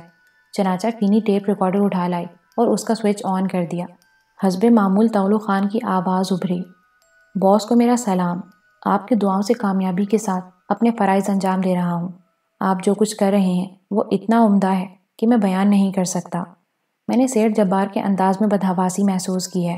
وہ بہت زیادہ الجھا ہوا ہے، اسے انتہائی ضروری کام سے کہیں باہر جانا تھا، لیکن اس نے اپنی جگہ کسی اور شخص کو بھیج دیا ہے۔ اس کا کہنا ہے کہ یہاں اس کی موجودگی نہایت ضروری ہے، اور اب وہ اپنے تمام ذرائع اس کام کے لیے استعمال کر رہا ہے کہ پرنس دلاور کو تلاش کر کے اس کے بارے میں معلومات فراہم کی جائیں۔ آج کل وہ اپنی کوٹھی ہی میں مقیم ہے، اور دونوں باپ بیٹی سر جوڑے بیٹھے گفتگو کرتے رہتے ہیں، جو یقیناً پرنس دلاور ہی کے متعلق ہوتی ہے۔ شکر کے جن گوداموں میں پانی بھرا ہے اور وہاں سے جو ناکارہ شکر برآمد ہوئی ہے، اس نے سیٹھ جبار کو بہت پریشان کر دیا ہے۔ شاید اعلیٰ حکام کو یہ معلوم کرنے میں دقت نہ ہو کہ یہ گودام سیٹھ جبار کے تھے۔ بہرطور وہ حالات کا مقابلہ کرنے کے لیے خود کو تیار کر رہا ہے۔ میں بہت مصروف ہوں باس، جب بھی موقع ملا آپ سے دوبارہ رابطہ قائم کروں گا۔ آپ کا خادم۔ ٹھیک ہے فینی، اب اس کیسٹ کو صاف کر دو، بلکہ تغلو خان کا ہر پیغام ضائع کر دیا کرو، مبادا کسی کے ہاتھ نہ لگ جائے۔ تغلو خان کی وہاں موجودگی ہمارے لیے بہت قیمتی ہے۔ فینی کے جانے کے بعد میں آئندہ اقدامات کے بارے میں غور کرنے لگا۔ پھر کافی غور و خوض کے بعد میں نے فیصلہ کیا کہ اب مجھے اپنی شکر کا ذخیرہ حکومت کے حوالے کر دینا چاہیے۔ دوسرے دن 11 بجے میں نے فینی کو ہدایت کی کہ وہ وزارت داخلہ سے رابطہ قائم کر کے فرسٹ سیکرٹری سے بات کرنے کا وقت لے۔ چند لمحوں بعد فینی نے بتایا کہ 25 منٹ کے بعد فرسٹ سیکرٹری سے گفتگو کی جا سکتی ہے۔ 25 منٹ بعد فینی نے اطلاع دی کہ فرسٹ سیکرٹری پرنس دلاور سے گفتگو کے لیے تیار ہیں۔ اس دوران میں آج کے اخبارات دیکھتا رہا تھا۔ ان اخبارات میں خاصی ہنگامہ خیز خبریں تھیں۔ گوداموں کے مالک کا ابھی تک کوئی پتہ نہیں چل سکا تھا، اور اس کے بارے میں تحقیقات جاری تھیں۔ شکر کا عظیم الشان ذخیرہ مکمل تباہ ہو چکا تھا۔ بہت سے عوامی نوٹس تھے، رہنماؤں کے بیانات بھی تھے۔ اس سلسلے میں خاصی لے دے ہو رہی تھی۔ یقینی طور پر سیٹھ جبار بہت بڑے چکر میں پھنس گیا تھا۔ اگر یہ قومی مسئلہ نہ ہوتا تو اس کے حلیف یقینی طور پر اس بات کو دبا دیتے، اور یہ بھی بہت بڑی بات تھی کہ اب تک سیٹھ جبار کا نام منظر عام پر نہیں آیا تھا۔ فون پر فرسٹ سیکرٹری کی آواز سن کر میں بولا، پرنس دلاور حاضر ہے جناب۔ فرمائیے پرنس، کیسے زحمت کی؟ ہم سب کے لیے ایک عجیب سی حیثیت رکھتی ہے۔ نہ جانے آپ عوامی حلقوں سے کیوں گھبراتے ہیں؟ نہیں جناب، گھبراتا نہیں ہوں، بس میری مصروفیات اس کی اجازت نہیں دیتی۔ آپ کی مصروفیات ہمارے علم میں مکمل طور پر نہیں آ سکیں پرنس۔ جی ہاں، بس کاروباری مصروفیات ہی خیال فرمائیے۔ میری خواہش ہے کہ میں اپنی صنعتوں اور کاروبار کو ترقی دے کر ملک و قوم کے لیے کچھ کروں۔ بڑے اچھے خیالات ہیں آپ کے، بلکہ ہم انہیں صرف خیالات نہیں کہہ سکتے۔ اب تک آپ کی جو خدمات منظر عام پر آ چکی ہیں وہ اس بات کا جیتا جاگتا ثبوت ہے کہ آپ جو کچھ کر رہے ہیں وہ بالکل درست ہے۔ آپ نے سرحدی بستیوں کے تباہ حال لوگوں کے لیے جو کچھ کیا ہے اس نے حکومت کی نگاہ میں آپ کی وقت بہت بڑھا دی ہے۔ جی ہاں، اور شاید یہ بات بھی آپ کے علم میں آ چکی ہوگی کہ وہاں ہمارے آدمیوں کو زد و کوب کیا گیا تھا اور ایک ایسے گروہ کی طرف سے ہمارے کام میں رکاوٹ ڈالنے کی کوشش کی گئی تھی جو خود بھی امدادی کاموں کے لیے وہاں پہنچا تھا، لیکن اسے ہماری یہ کوششیں پسند نہیں آئی تھیں۔ جی ہاں، میں نے بھی کچھ اڑتی سی خبریں سنی تھیں، مگر وہ واقعہ کوئی اہمیت اختیار نہیں کر سکا تھا۔ جی ہاں، اہمیت اس لیے نہیں اختیار کر سکا کہ ہم وہاں نیک مقاصد کے تحت گئے تھے، کسی سے جنگ کرنے نہیں۔ لیکن محترم، میں یہ گزارش ضرور کروں گا کہ اس قسم کے عناصر کی سرکوبی کی جائے اور کم از کم ان کی نیت کو پرکھ لیا جائے۔ اگر کہ آپ کی خواہش ہے تو میں اس سلسلے میں باقاعدہ تحقیقات کا حکم دوں گا اور ان سے باقاعدہ جواب طلبی کی جائے گی کہ انہوں نے یہ گندگی کیوں کی۔ میں شکر گزار ہوں آپ کا۔ اس وقت میں نے آپ کو ایک خاص سلسلے میں زحمت دی تھی۔ جی فرمائیے، ہم آپ کے ساتھ ہر قسم کے تعاون کے لیے تیار ہیں۔ جناب، اخبارات میری نظر سے گزرتے رہتے ہیں اور ملکی معاملات میرے لیے ایمان کی حیثیت رکھتے ہیں۔ اگر کوئی الجھن پیش آتی ہے تو ہم اس کا ذمہ دار صرف حکومت کو قرار نہیں دے سکتے۔ عوامی سطح پر بھی ہر شخص کا فرض ہے کہ ملک کے تحفظ میں کوئی نہ کوئی کردار ادا کرے۔ خدا آپ کو استقامت عطا کرے۔ بڑی خوبصورت باتیں کر رہے ہیں۔ آپ جیسا بڑا آدمی اگر اس انداز میں سوچے تو یہ ہمارے ملک کے لیے خوشبختی کی علامت ہے۔ شکریہ، میں ایسا نہیں سمجھتا جناب۔ میں ان تمام چیزوں کو اپنا فرض سمجھتا ہوں۔ بہرطور میں مقصد کی طرف آنا چاہتا ہوں۔ ابھی حال ہی میں کچھ گوداموں میں پانی بھر جانے سے شکر کا ایک بہت بڑا ذخیرہ ضائع ہو گیا ہے۔ اس کے ساتھ ہی یہ بات بھی منظر عام پر ہے کہ شکر کا شدید بحران ہے ہمارے ملک میں۔ یقیناً آپ بھی اس بات سے لاعلم نہیں ہوں گے کہ کچھ چیزوں کی مصنوعات میں قلت پیدا کی جاتی ہے صرف اس لیے کہ ان کی قیمتیں بڑھا کر انہیں فروخت کیا جا سکے۔ سرمایہ دار اپنی دولت کو بڑھانے کے لیے اس قسم کے اقدام کرتے رہتے ہیں، حالانکہ غریب عوام کے ہاتھ سے نوالا چھیننا میرے خیال میں بہت بڑی درندگی ہے۔ میں خود بھی یہی مطالبہ کرتا ہوں کہ ان گوداموں کے مالکان کا پتہ لگایا جائے اور انہیں بدترین سزا دی جائے، کیونکہ ملک عوام سے ہوتا ہے، اور اگر کسی ملک کے عوام ہی عدم تحفظ کا شکار ہو جائیں تو پھر آپ غور فرمائیے کہ حکومت کی کیا حیثیت رہ جاتی ہے۔ میں ذاتی طور پر حکومت کے خلاف نہیں ہوں، بلکہ ان برے لوگوں کے خلاف ہوں جو حکومت کی راہ میں مشکلات پیدا کرتے ہیں۔ میں خصوصی طور پر آپ سے درخواست کرتا ہوں کہ ان لوگوں کی سماجی حیثیت کا تعین کیے بغیر ان کے خلاف صاف ستھری کارروائی کر کے انہیں واقعی سزا دی جائے۔ ایسا ہی ہوگا پرنس۔ کیا آپ اس سلسلے میں کوئی نشاندہی کریں گے؟ بخدا نہیں، میں کسی سے ذاتی عناد نہیں رکھتا۔ میرا یہ مطالبہ صرف خلوص پر مبنی ہے۔ مجھے اعتماد ہے پرنس۔ اس کے علاوہ میری ایک مخلصانہ پیشکش ہے۔ براہ کرم اس سلسلے میں متعلقہ محکموں کو احکامات جاری کر دیجیے۔ جی فرمائیے۔ چینی امپورٹ کی جا رہی ہے، اس کے پہنچنے میں یقیناً دیر لگے گی۔ میں صرف ایک سرمایہ دار ہی نہیں بلکہ ایک محب وطن شہری بھی ہوں، اور جس حیثیت میں ہوں اس کے تحت اپنے فرائض پر بھی نگاہ رکھتا ہوں۔ چونکہ کاروباری مارکیٹ میری نگاہ میں رہتی ہے، اس لیے میں نے محسوس کیا کہ چینی کی خصوصی خریداری ہو رہی ہے اور یقینی طور پر منافع خوری کا پروگرام بنایا جا رہا ہے۔ چنانچہ میں نے ان علاقوں سے ذرا ہٹ کر اپنے آدمیوں کے ذریعے شکر کی خریداری شروع کر دی اور جس حد تک ہو سکتا تھا شکر خرید کر اپنے گوداموں میں بھروا دی۔ میرا مطلب اس سے منافع خوری نہیں تھا، بلکہ ذخیرہ اندوزوں کے اس جنون سے نبرت آزمائی تھا، اور میں اس حربے کو انہی کے خلاف استعمال کرنے کا خواہش مند تھا۔ خدا کا احسان ہے کہ میں اپنی اس کوشش میں کسی حد تک کامیاب رہا ہوں۔ میرے پاس اس وقت لاکھوں ٹن چینی موجود ہے اور یہ ذخیرہ حکومت کے حوالے کرنا چاہتا ہوں، اور ان داموں پر جن داموں پر حکومت گنا خریدتی ہے۔ میرا اس پر جو زیادہ خرچ ہوا ہے وہ میں حکومت اور عوام کی نظر کرتا ہوں۔ چینی عوام میں انہی داموں فروخت کی جائے جن پر وہ پہلے فروخت ہوتی رہی ہے۔ میرے گوداموں کے دروازے متعلقہ حکام کے لیے کھلے ہوئے ہیں۔ میرے آدمیوں سے رابطہ قائم کر کے حکومت ان ذخائر کو اپنی تحویل میں لے لے۔ لیکن چند لمحوں تک فرسٹ سیکرٹری کی آواز نہیں سنائی دی۔ پھر انہوں نے کھنکار کر کہا، پرنس، اس کے بعد آپ کی نیت اور آپ کی ذات پر شک کرنا کفر ہے۔ میرے خیال میں وطن کی اس سے زیادہ عمدہ خدمت اور کوئی نہیں ہو سکتی۔ میں ذاتی طور پر فوری کارروائی کر کے منسٹری آف فوڈ کو اس سلسلے میں ہدایت کرتا ہوں۔ براہ کرم آپ بھی اپنے آدمیوں کو ہدایت کر دیجیے۔ ہم آپ کی اس مخلصانہ کوشش کو اپنے دلوں پر نقش کر لیں گے۔ یہ میرا فرض تھا جو میں نے پورا کیا ہے۔ انشاءاللہ آئندہ بھی آپ پرنس دلاور کو مستعد پائیں گے۔ میں اپنے آدمیوں کو ہدایات جاری کر رہا ہوں۔ خدا حافظ، میں نے کہا اور سلسلہ منقطع کر دیا۔ پھر میرے شکر کے گودام خالی ہونے لگے۔ میں بیان نہیں کر سکتا کہ یہ کام کر کے مجھے کس قدر سچی خوشی ملی تھی۔ یہ وہ تمام باتیں تھیں جو بچپن سے میرے ذہن میں موجود تھیں، ہرچند کہ ان کا انداز یہ نہیں تھا، اتنی گہری سوچ نہیں تھی میری، لیکن میرے دل میں خواہش تھی کہ میں ایسے کام کرتا رہوں جو میرے وطن کے مفاد میں ہوں۔ ایک ہفتے بعد مجھے شدید ذہنی کوفت کا سامنا کرنا پڑا۔ پولیس گوداموں کے مالکان کے خلاف تحریک چلا رہی تھی۔ اس سلسلے میں 4 افراد گرفتار ہوئے تھے جو ان گوداموں کے مالکان کی حیثیت سے سامنے آئے تھے۔ یہ بہت ہی معمولی سے کاروباری لوگ تھے۔ انہوں نے اقرار کیا تھا کہ وہی گوداموں کے مالک ہیں اور انہوں نے ہی شکر خرید کر ذخیرہ اندوزی کی تھی۔ یہ بالکل اجنبی لوگ تھے اور ان کا پس منظر کچھ بھی نہ تھا۔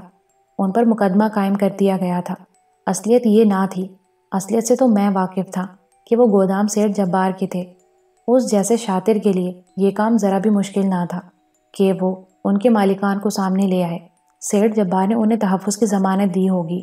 اب ان پر ایک طویل عرصے تک مقدمہ چلتا رہے گا اور سیٹھ جبار کی سازشیں جاری رہیں گی اور پھر وہ انہیں کسی مناسب موقع پر بری کرا لے گا۔ بات دراصل حکومت کی کوتاہیوں کی نہیں تھی۔ انتظامیہ میں سبھی مخلص نہیں ہوتے اور جو مخلص کارروائیاں کرتے ہیں ان کے نتیجے میں انہیں گوناگوں پریشانیوں کا سامنا کرنا پڑتا ہے۔ حکومت بذات خود کہیں بھی غیر مخلص نہیں ہوتی، لیکن ہر فرد اپنے مسائل کا شکار ہوتا ہے۔ سچی کارکردگی کس قدر مشکل ہے اس کا اندازہ اب مجھے ہو رہا تھا۔ سب کے سب الزامات انتظامیہ کے سر ڈال دینا بھی سراسر ناانصافی کی بات ہے۔ مجرمانہ ذہنوں کے مالک اپنے گرد ایک ایسا حصار قائم کر لیتے ہیں جس میں شگاف ڈالنا آسان نہیں ہوتا۔ سیٹھ جبار بھی ایسے ہی لوگوں میں سے تھا۔ اس تک پہنچنا آسان کام نہیں تھا۔ میرے ذہن میں بھی ایسی کوئی تجویز نہیں تھی جس کے تحت میں سیٹھ جبار کو ان گوداموں کا مالک قرار دیتا۔ بہرحال گوداموں کے مالکان گرفتار ہو گئے تھے۔ انہوں نے ذخیرہ اندوزی کا اعتراف کر لیا تھا اور سزا بھگتنے کے لیے تیار تھے، لیکن سیٹھ جبار اپنی جگہ آزاد تھا۔ اس پر کوئی حرف نہیں آیا تھا۔ اب اس سلسلے میں بیچاری انتظامیہ کیا کرتی؟ بہرحال میں اسے ذہنی اور مالی نقصان پہنچانے میں تو کامیاب ہو گیا تھا اور آنے والا وقت یقیناً مجھے اس کی تباہی کی خوشخبری سنانے والا تھا۔ برائی ایک نہ ایک دن ضرور ختم ہو جاتی ہے، اس کی جڑیں خواہ کتنی ہی گہری کیوں نہ ہوں۔ اب مجھے صبر سے کام لینا تھا۔ جلد بازی کے اقدامات بعض اوقات بہت نقصان دہ ہوتے ہیں، چنانچہ میں اس چھوٹی سی ناکامی کو صبر سے پی گیا۔ اس سلسلے میں اعلیٰ حکام سے رابطہ مناسب نہیں تھا، لیکن ہماری کارروائیاں جاری رہیں۔ پھر ایک شام پروفیسر شیرازی کا فون ملا۔ عظمت کی شادی کی تاریخ طے کر لی گئی ہے منصور، آئندہ جمعہ 29 تاریخ ہوگی۔ خوب، راشدہ کہاں ہے؟ یہیں ہے، گل اسے لے آئی ہے۔ تم بہت مصروف ہو آج کل۔ ہاں مصروف تو ہوں پروفیسر، لیکن شادی میں ضرور شرکت کروں گا۔ اگر کسی وقت فرصت ہو تو آ جاؤ، تمہیں تفصیلات بتا دوں گا۔ بہتر ہے، حاضر ہو جاؤں گا۔ کب آ رہے ہو؟ ممکن ہو سکا تو آج ہی رات، میں نے جواب دیا، اور پروفیسر نے کچھ رسمی سی گفتگو کے بعد فون بند کر دیا۔ اسی رات میں پروفیسر کے ہاں پہنچ گیا۔ بڑا ہنگامہ برپا تھا وہاں۔ سرخاب، گل اور راشدہ سر جوڑے بیٹھی تھیں۔ جوڑے ٹانکے جا رہے تھے۔ خالص گھریلو ماحول پیدا ہو گیا تھا۔ یہ وہ لوگ تھے جنہوں نے انتہائی ماڈرن انداز میں زندگی گزاری تھی، لیکن اب بالکل عام لوگوں کی طرح بسر کر رہے تھے۔ یہ سب احسار پسند تھے جنہوں نے اپنا سب کچھ ایک عظیم مقصد پر قربان کر دیا تھا۔ در حقیقت مقصد ہی عظیم ہوتا ہے۔ مجھے دیکھ کر راشدہ کی گردن جھک گئی اور اس کا چہرہ شرم سے سرخ ہو گیا۔ میں نے اس کے سر پر ہاتھ پھیرا۔ ٹھیک ہو راشدہ؟ جی، وہ آہستہ سے بولی۔ خوش ہو؟ میں نے پوچھا۔ وہ خاموش رہی۔ گل اور سرخاب مسکرانے لگی۔ بھائی منصور، اب ضروری نہیں ہے کہ تم ہر معاملے میں طاق ہو۔ اگر راشدہ سے اس کی خوشی یا ناخوشی کے بارے میں پوچھنا ہے تو تنہائی میں پوچھو۔ چلو بھائی سرخاب، ہم اپنا یہ سامان سمیٹ کر باہر چلتے ہیں۔ نہیں نہیں بھائی، اس کی کیا ضرورت ہے؟ بس میں تو مطمئن ہونا چاہتا تھا کہ راشدہ میرے اس اقدام سے خوش ہے یا نہیں، میں نے کہا۔ گل اور سرخاب شرارت بھری نگاہوں سے ہم دونوں کو دیکھ رہی تھیں۔ انہیں راشدہ کی کہانی معلوم تھی۔ نہ جانے ان کے ذہن میں کیا خیال تھا۔ بہرطور اس کے بعد باقی سارا وقت دلچسپ گفتگو میں کٹا۔ پروفیسر شیرازی نے ایک مشفق بزرگ کی مانند سارے انتظامات کیے تھے اور اس وقت بھی وہ بہت مصروف نظر آ رہے تھے۔ بھائی کیا کروں، اس سلسلے میں عظمت ہی کو ساتھ رکھا ہے اور کوئی ہے ہی نہیں میرے ساتھ کہ اس سلسلے میں میری مدد کرے۔ آپ کو جس چیز کی ضرورت ہو فرما دیجئے، میں کچھ لوگوں کو یہاں متعین کر دوں گا۔ ارے رہنے دو، ساری زندگی گوشہ نشینی میں گزاری ہے، اب کیا ہم اتنا کام بھی نہیں کر سکتے؟ تم بس شادی میں شریک ہو جانا اور دیکھنا کہیں کوئی کمی تو نہیں رہ گئی۔ میں بدلی ہوئی شکل میں آؤں گا کیونکہ شادی میں کچھ اور لوگ بھی شریک ہوں گے۔ ہاں ہاں، اس میں کوئی حرج نہیں، مقصد تو تمہاری شرکت سے ہے۔ ویسے تمہارے معاملات بہت عمدہ چل رہے ہیں، میں اس سلسلے میں کوئی تبصرہ نہیں کروں گا سوائے اس کے کہ میں اپنے انتخاب پر بہت خوش ہوں کہ میں نے تمہارے بارے میں صحیح فیصلہ کیا اور یہ سب کچھ تمہیں سونپ کر میں نے اپنے تمام فرائض کا بوجھ اپنے کندھوں سے اتار دیا ہے۔ میں مطمئن ہوں کہ میں نے جو کچھ کیا ہے وہ اتنا درست ہے کہ اس سے زیادہ درست اور کوئی قدم میں نہیں اٹھا سکتا تھا۔ شکریہ پروفیسر، آپ کا یہی اعتماد مجھے زندگی دیے ہوئے ہے، ورنہ میں کس قابل تھا۔ پھر میں وہاں سے چلا آیا۔ دوسرے دن کئی اہم واقعات ہوئے۔ فینی نے مجھے ایک دعوت نامہ دیا۔ صنعت کاروں اور سرمایہ داروں کی ایک کانفرنس تھی چیمبر آف کامرس کی طرف سے۔ کچھ خاص معاملات پر غور کرنے کے لیے یہ کانفرنس منعقد کی جا رہی تھی۔ دعوت نامے کے ساتھ چیمبر آف کامرس کے ڈائریکٹر کا ایک خط بھی تھا جس میں اس نے درخواست کی تھی کہ پرنس دلاور بطور خاص اس کانفرنس میں ضرور شریک ہوں۔ ہم ان کے ساتھ ہر معاملے میں بھرپور تعاون کی پیشکش کرنا چاہتے ہیں۔ میں نے اس دعوت نامے کو پڑھ کر کچھ دیر غور کیا، پھر فینی سے کہا، اس سلسلے میں ایک ایسے آدمی کا انتخاب کرنا ہے فینی جو میرے نمائندے کی حیثیت سے اس کانفرنس میں شریک ہو سکے۔ اس سلسلے میں ہم اسے ایک خصوصی اختیار نامہ جاری کریں گے۔ بہتر ہے میں سائمر روشن علی سے کہہ دیتی ہوں اور مسٹر عدنان سے بھی، یقینی طور پر وہ ایک مناسب آدمی کا بندوبست کر لیں گے۔ فینی نے جواب دیا اور چلی گئی۔ اس کے بعد مجھے عدنان کے آنے کی اطلاع موصول ہوئی۔ میں نے اسے کمرہ نشست میں ملاقات کی۔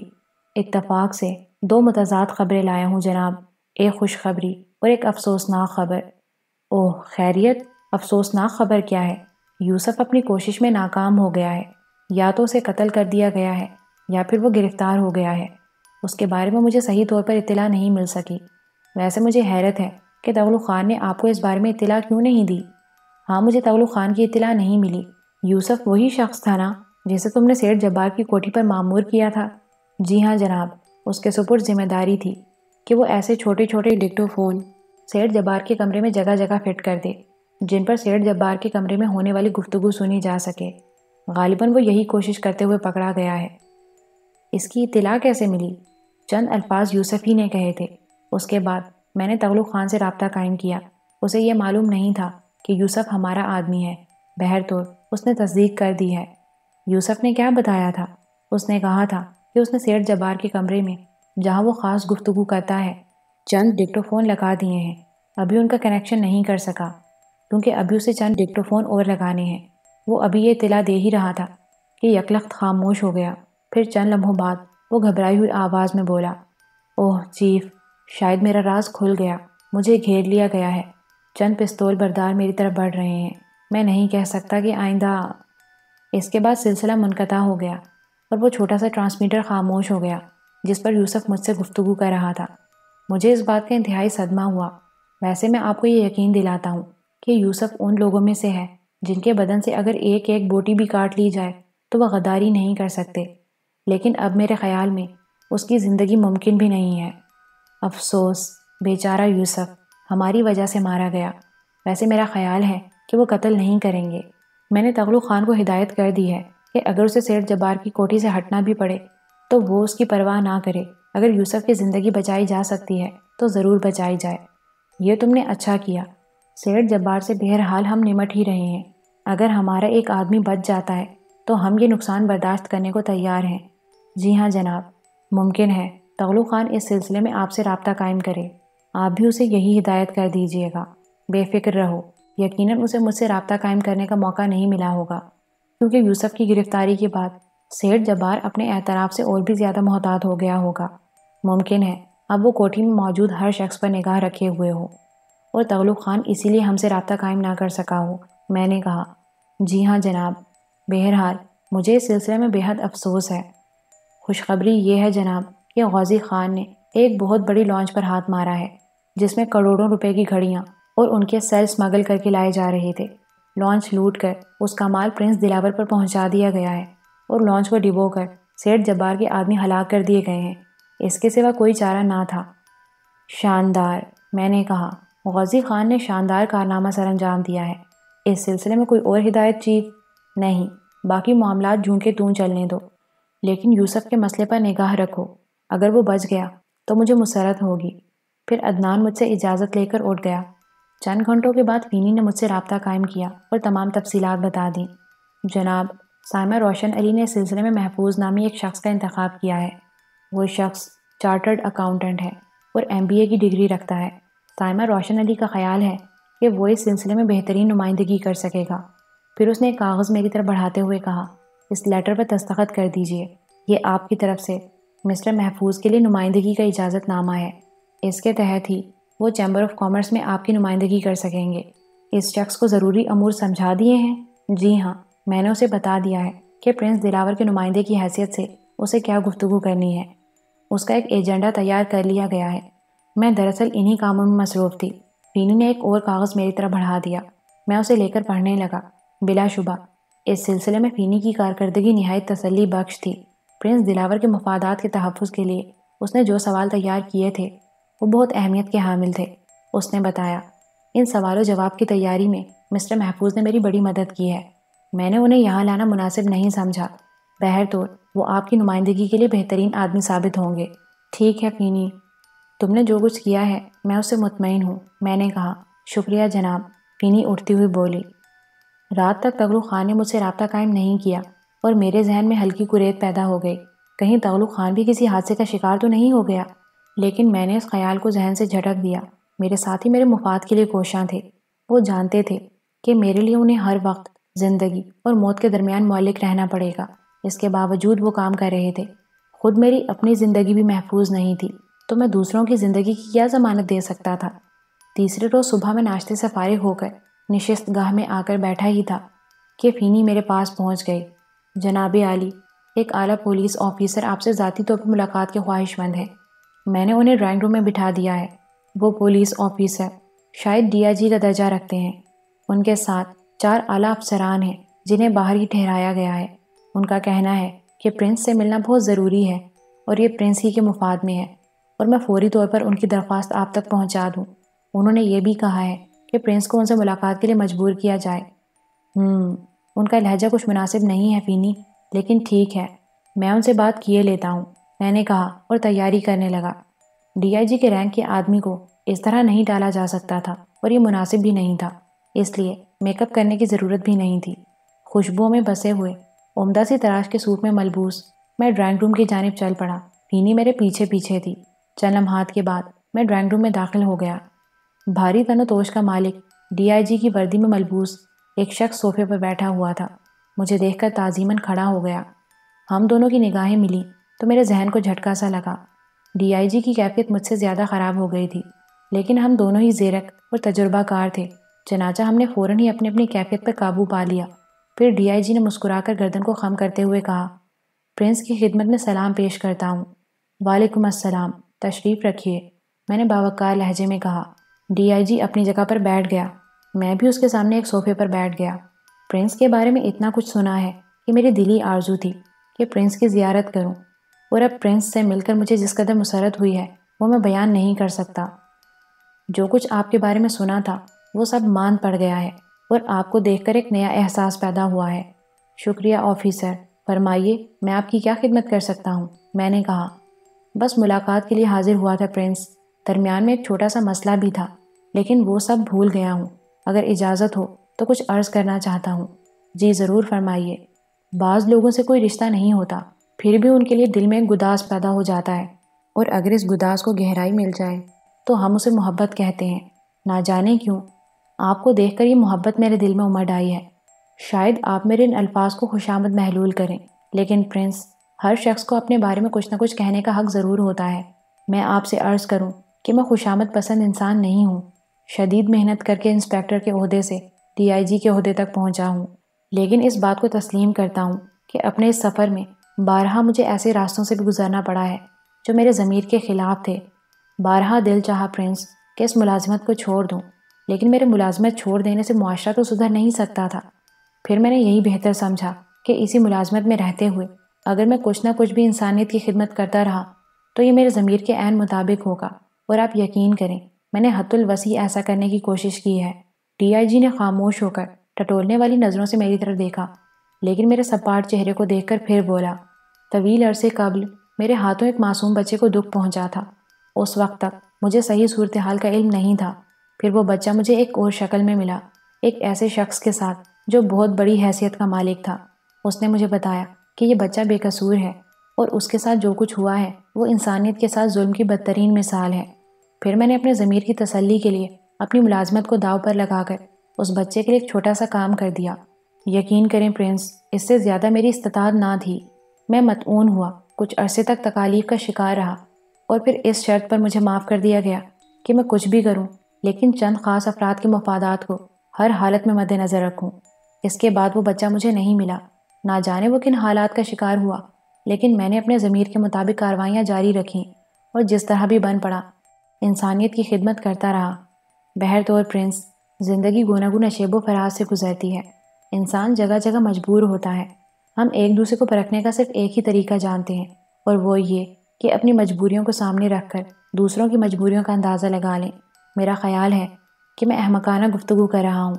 میں صرف اپنے ان احساسات کے ساتھ پرنس کو مبارکباد پیش کر سکتا ہوں۔ اس سے زیادہ اپنے جذبات کے اظہار کے لیے میرے پاس الفاظ نہیں ہیں۔ شکریہ آفیسر، میں آپ کی اس محبت کا ممنون ہوں۔ سچ کہا آپ نے، بعض اوقات ہم وہ سب کچھ کرنے پر مجبور ہوتے ہیں جس کی اجازت ہمارا ضمیر نہیں دیتا۔ بہرطور میں آپ کی کیا خدمت کر سکتا ہوں؟ کچھ سوالات کرنے کی اجازت ہے پرنس؟ کیا ایک پولیس آفیسر کی حیثیت سے؟ جی نہیں، یہ سوال قطعی ذاتی نوعیت کے ہیں۔ فرمائیے، میں نے کہا۔ پرنس، میرا خیال ہے کہ میں پہلا پولیس آفیسر ہوں جس نے آپ سے ملاقات کا شرف حاصل کیا ہے۔ جی ہاں، یہ درست ہے، میں عام لوگوں سے نہیں ملتا۔ اس کی کوئی خاص وجہ؟ جی ہاں، خاص وجہ ہے، بتانا پسند فرمائیں گے؟ نہیں، میں نے سرد لہجے میں جواب دیا، اور ڈی آئی جی کے ہونٹوں پر مسکراہٹ پھیل گئی۔ شکریہ، میں آپ کو مجبور نہیں کروں گا، بس یہی میرا ذاتی نوعیت کا سوال تھا۔ اب میں آپ کو اپنی آمد کی وجہ بتانا چاہتا ہوں، ڈی آئی جی نے کہا۔ جی ہاں، فرمائیے۔ سیٹھ جبار کا نام شاید آپ نے سنا ہو، ڈی آئی جی بولا، اور میں چونک کر اسے دیکھنے لگا۔ ہاں، ایک سرمایہ دار ہے، میں نے جواب دیا۔ سیٹھ جبار کے ہاں سے ایک شخص کو گرفتار کیا گیا ہے، اس کا نام یوسف ہے۔ یہ شخص چند روز پہلے سیٹھ جبار کی کوٹھی میں ملازم ہوا تھا۔ اسے سیٹھ جبار کے آدمیوں نے رنگے ہاتھوں پکڑا ہے۔ اس کے پاس ڈائنامائٹ برآمد ہوئے ہیں جنہیں وہ سیٹھ جبار کی خوابگاہ کے مختلف حصوں میں لگا رہا تھا۔ اس شخص کو پولیس کے حوالے کر دیا گیا ہے۔ اس نے اعتراف کیا ہے کہ وہ پرنس دلاور کے آدمیوں میں سے ہے، اور اسے اس کام کے لیے مخصوص کیا گیا تھا کہ وہ سیٹھ جبار کی خوابگاہ کو بم سے اڑا دے۔ سیٹھ جبار نے بذات خود پولیس کو کوئی بیان نہیں دیا ہے۔ پولیس نے اپنے طور پر اس شخص سے معلوم کیا ہے کہ وہ کس کے ایما پر یہ کام کر رہا تھا، تو اس نے یہ بیان دیا۔ بہت خوب، ممکن ہے ایسا ہی ہوا ہو ڈی آئی جی صاحب، لیکن آپ مجھ سے کیا چاہتے ہیں؟ تفتیش تو ضروری تھی پرنس، کیا اس آدمی کو آپ کے سامنے لایا جائے؟ ضرورت نہیں ہے، اول تو ان ہنگاموں کو میں خود ڈیل نہیں کرتا، میرے آدمی موجود ہیں، آپ کو انہی سے رابطہ قائم کرنا چاہیے تھا۔ اگر اس شخص نے پرنس دلاور کا نام لیا ہے تو ٹھیک ہے، آپ پرنس دلاور پر مقدمہ قائم کر دیں، کیس عدالت میں جائے گا اور جو کچھ بھی صورتحال ہوگی سامنے آ جائے گی۔ مگر پرنس، اخبارات کی زبان بھلا کون بند کر سکتا ہے؟ کیا اخبارات اس مقدمے کو نہیں اچھالیں گے؟ اخبارات آزاد ہیں ڈی آئی جی صاحب، اور آپ یقین کریں کہ میں اپنے اختیارات سے فائدہ اٹھا کر اخبارات کی زبان بند کرنے کی کوشش نہیں کروں گا۔ البتہ میرے ایڈوکیٹس پولیس اور سیٹھ جبار سے میری طرف سے مقدمہ لڑیں گے، اور اس کے جو بھی نتائج ہوں گے سامنے آ جائیں گے۔ میں اس بات کو متوقع تھا پرنس کہ آپ کی طرف سے اس کی تردید ہو جاتی۔ نہیں، اس سلسلے میں کوئی بیان دینا پسند نہیں کروں گا۔ پولیس کو ایک شکایت موصول ہوئی ہے، یہ اس کا فرض ہے کہ وہ حقیقت کو تلاش کرے، اور اگر نہ کر پائے تو اس شخص کے خلاف کارروائی کرے جسے اس واقعے میں ملوث کیا گیا ہے۔ باقی رہا میرا معاملہ تو میں دیکھوں گا کہ اپنے دفاع میں کیا کر سکتا ہوں، مگر میں آپ سے تعاون کرنا چاہتا ہوں پرنس۔ شکریہ ڈی آئی جی صاحب، میں آپ کا مشکور ہوں۔ میں قانون کے خلاف کوئی کام نہیں کرنا چاہتا، اور پھر میں سیٹھ جبار جیسے معمولی آدمی کو اس قابل ہی نہیں سمجھتا کہ وہ میرے خلاف کوئی مؤثر کارروائی کر سکتا ہے۔ میں نے طرف لہجے میں کہا، اس کے علاوہ میں آپ کی اور کیا خدمت کر سکتا ہوں؟ شکریہ پرنس، آپ نے مجھے جو چند لمحات کی قربت بخشی ہے یہی میری عزت افزائی ہے، مجھے اجازت دیں۔ شکریہ آپ کی تشریف آوری کا۔ ایک عرض اور ہے پرنس، ڈی آئی جی نے کہا۔ فرمائیے۔ وہ شخص جسے سیٹھ جبار نے پولیس کے حوالے کیا ہے ابھی تک اپنی زبان بند رکھے ہوئے ہے۔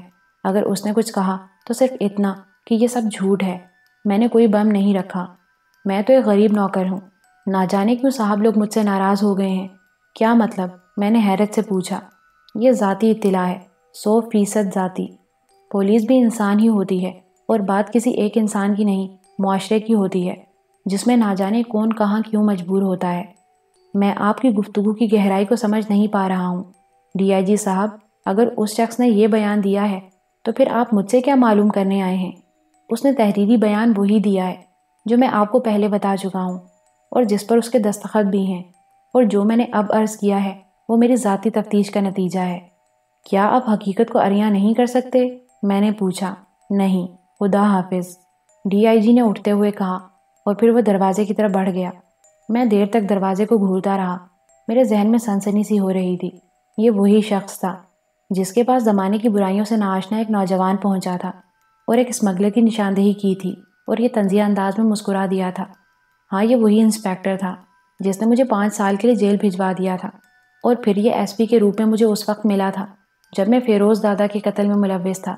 نہ جانے کتنے بے گناہوں کو جیل بھجوانے کے بعد یہ اس عہدے تک پہنچا تھا۔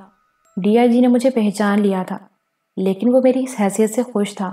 نہ جانے اس کے ذہن میں کتنے سوالات مچل رہے تھے، اور نہ جانے کیا کیا سوچ رہا تھا وہ، لیکن مجھ سے اس بارے میں سوالات نہیں کر سکتا تھا۔ ڈی آئی جی کے جانے کے بعد میں کافی دیر تک اسی طرح بیٹھا سوچتا رہا۔ پھر کسی خیال کے تحت نشست گاہ میں آ کر میں نے عدنان کو فون کیا۔ عدنان حاضر ہے پرنس، ابھی تھوڑی دیر پہلے ڈی آئی جی پولیس آئے تھے عدنان۔ پھر میں نے اسے ڈی آئی جی سے گفتگو کے بارے میں تفصیلات بتائیں۔ عدنان خاموشی سے سنتا رہا۔ میں نے اسے ڈی آئی جی کی ذاتی تفتیش کے نتیجے کے بارے میں نہیں بتایا۔ میرے خاموش ہونے پر وہ بڑے وثوق سے بولا، یہ ناممکن ہے پرنس۔ کیوں؟ میں نے پوچھا۔ آپ یقین کریں کہ یوسف مرتے ہوئے بھی یہ بیان نہیں دے سکتا۔ ویسے پرنس، یوسف کو آزاد کرا لیا گیا ہے۔ کیا؟ میں اچھل پڑا۔ ہاں پرنس، ہم اسے پولیس کی تحویل میں تو نہیں رہنے دے سکتے تھے، اسے پولیس کے شکنجے سے نکال لیا گیا ہے۔ اب وہ ہمارے پاس محفوظ ہے، آپ مطمئن رہیں۔ میں مزید کچھ نہ بول سکا، میری آواز بند ہو گئی تھی۔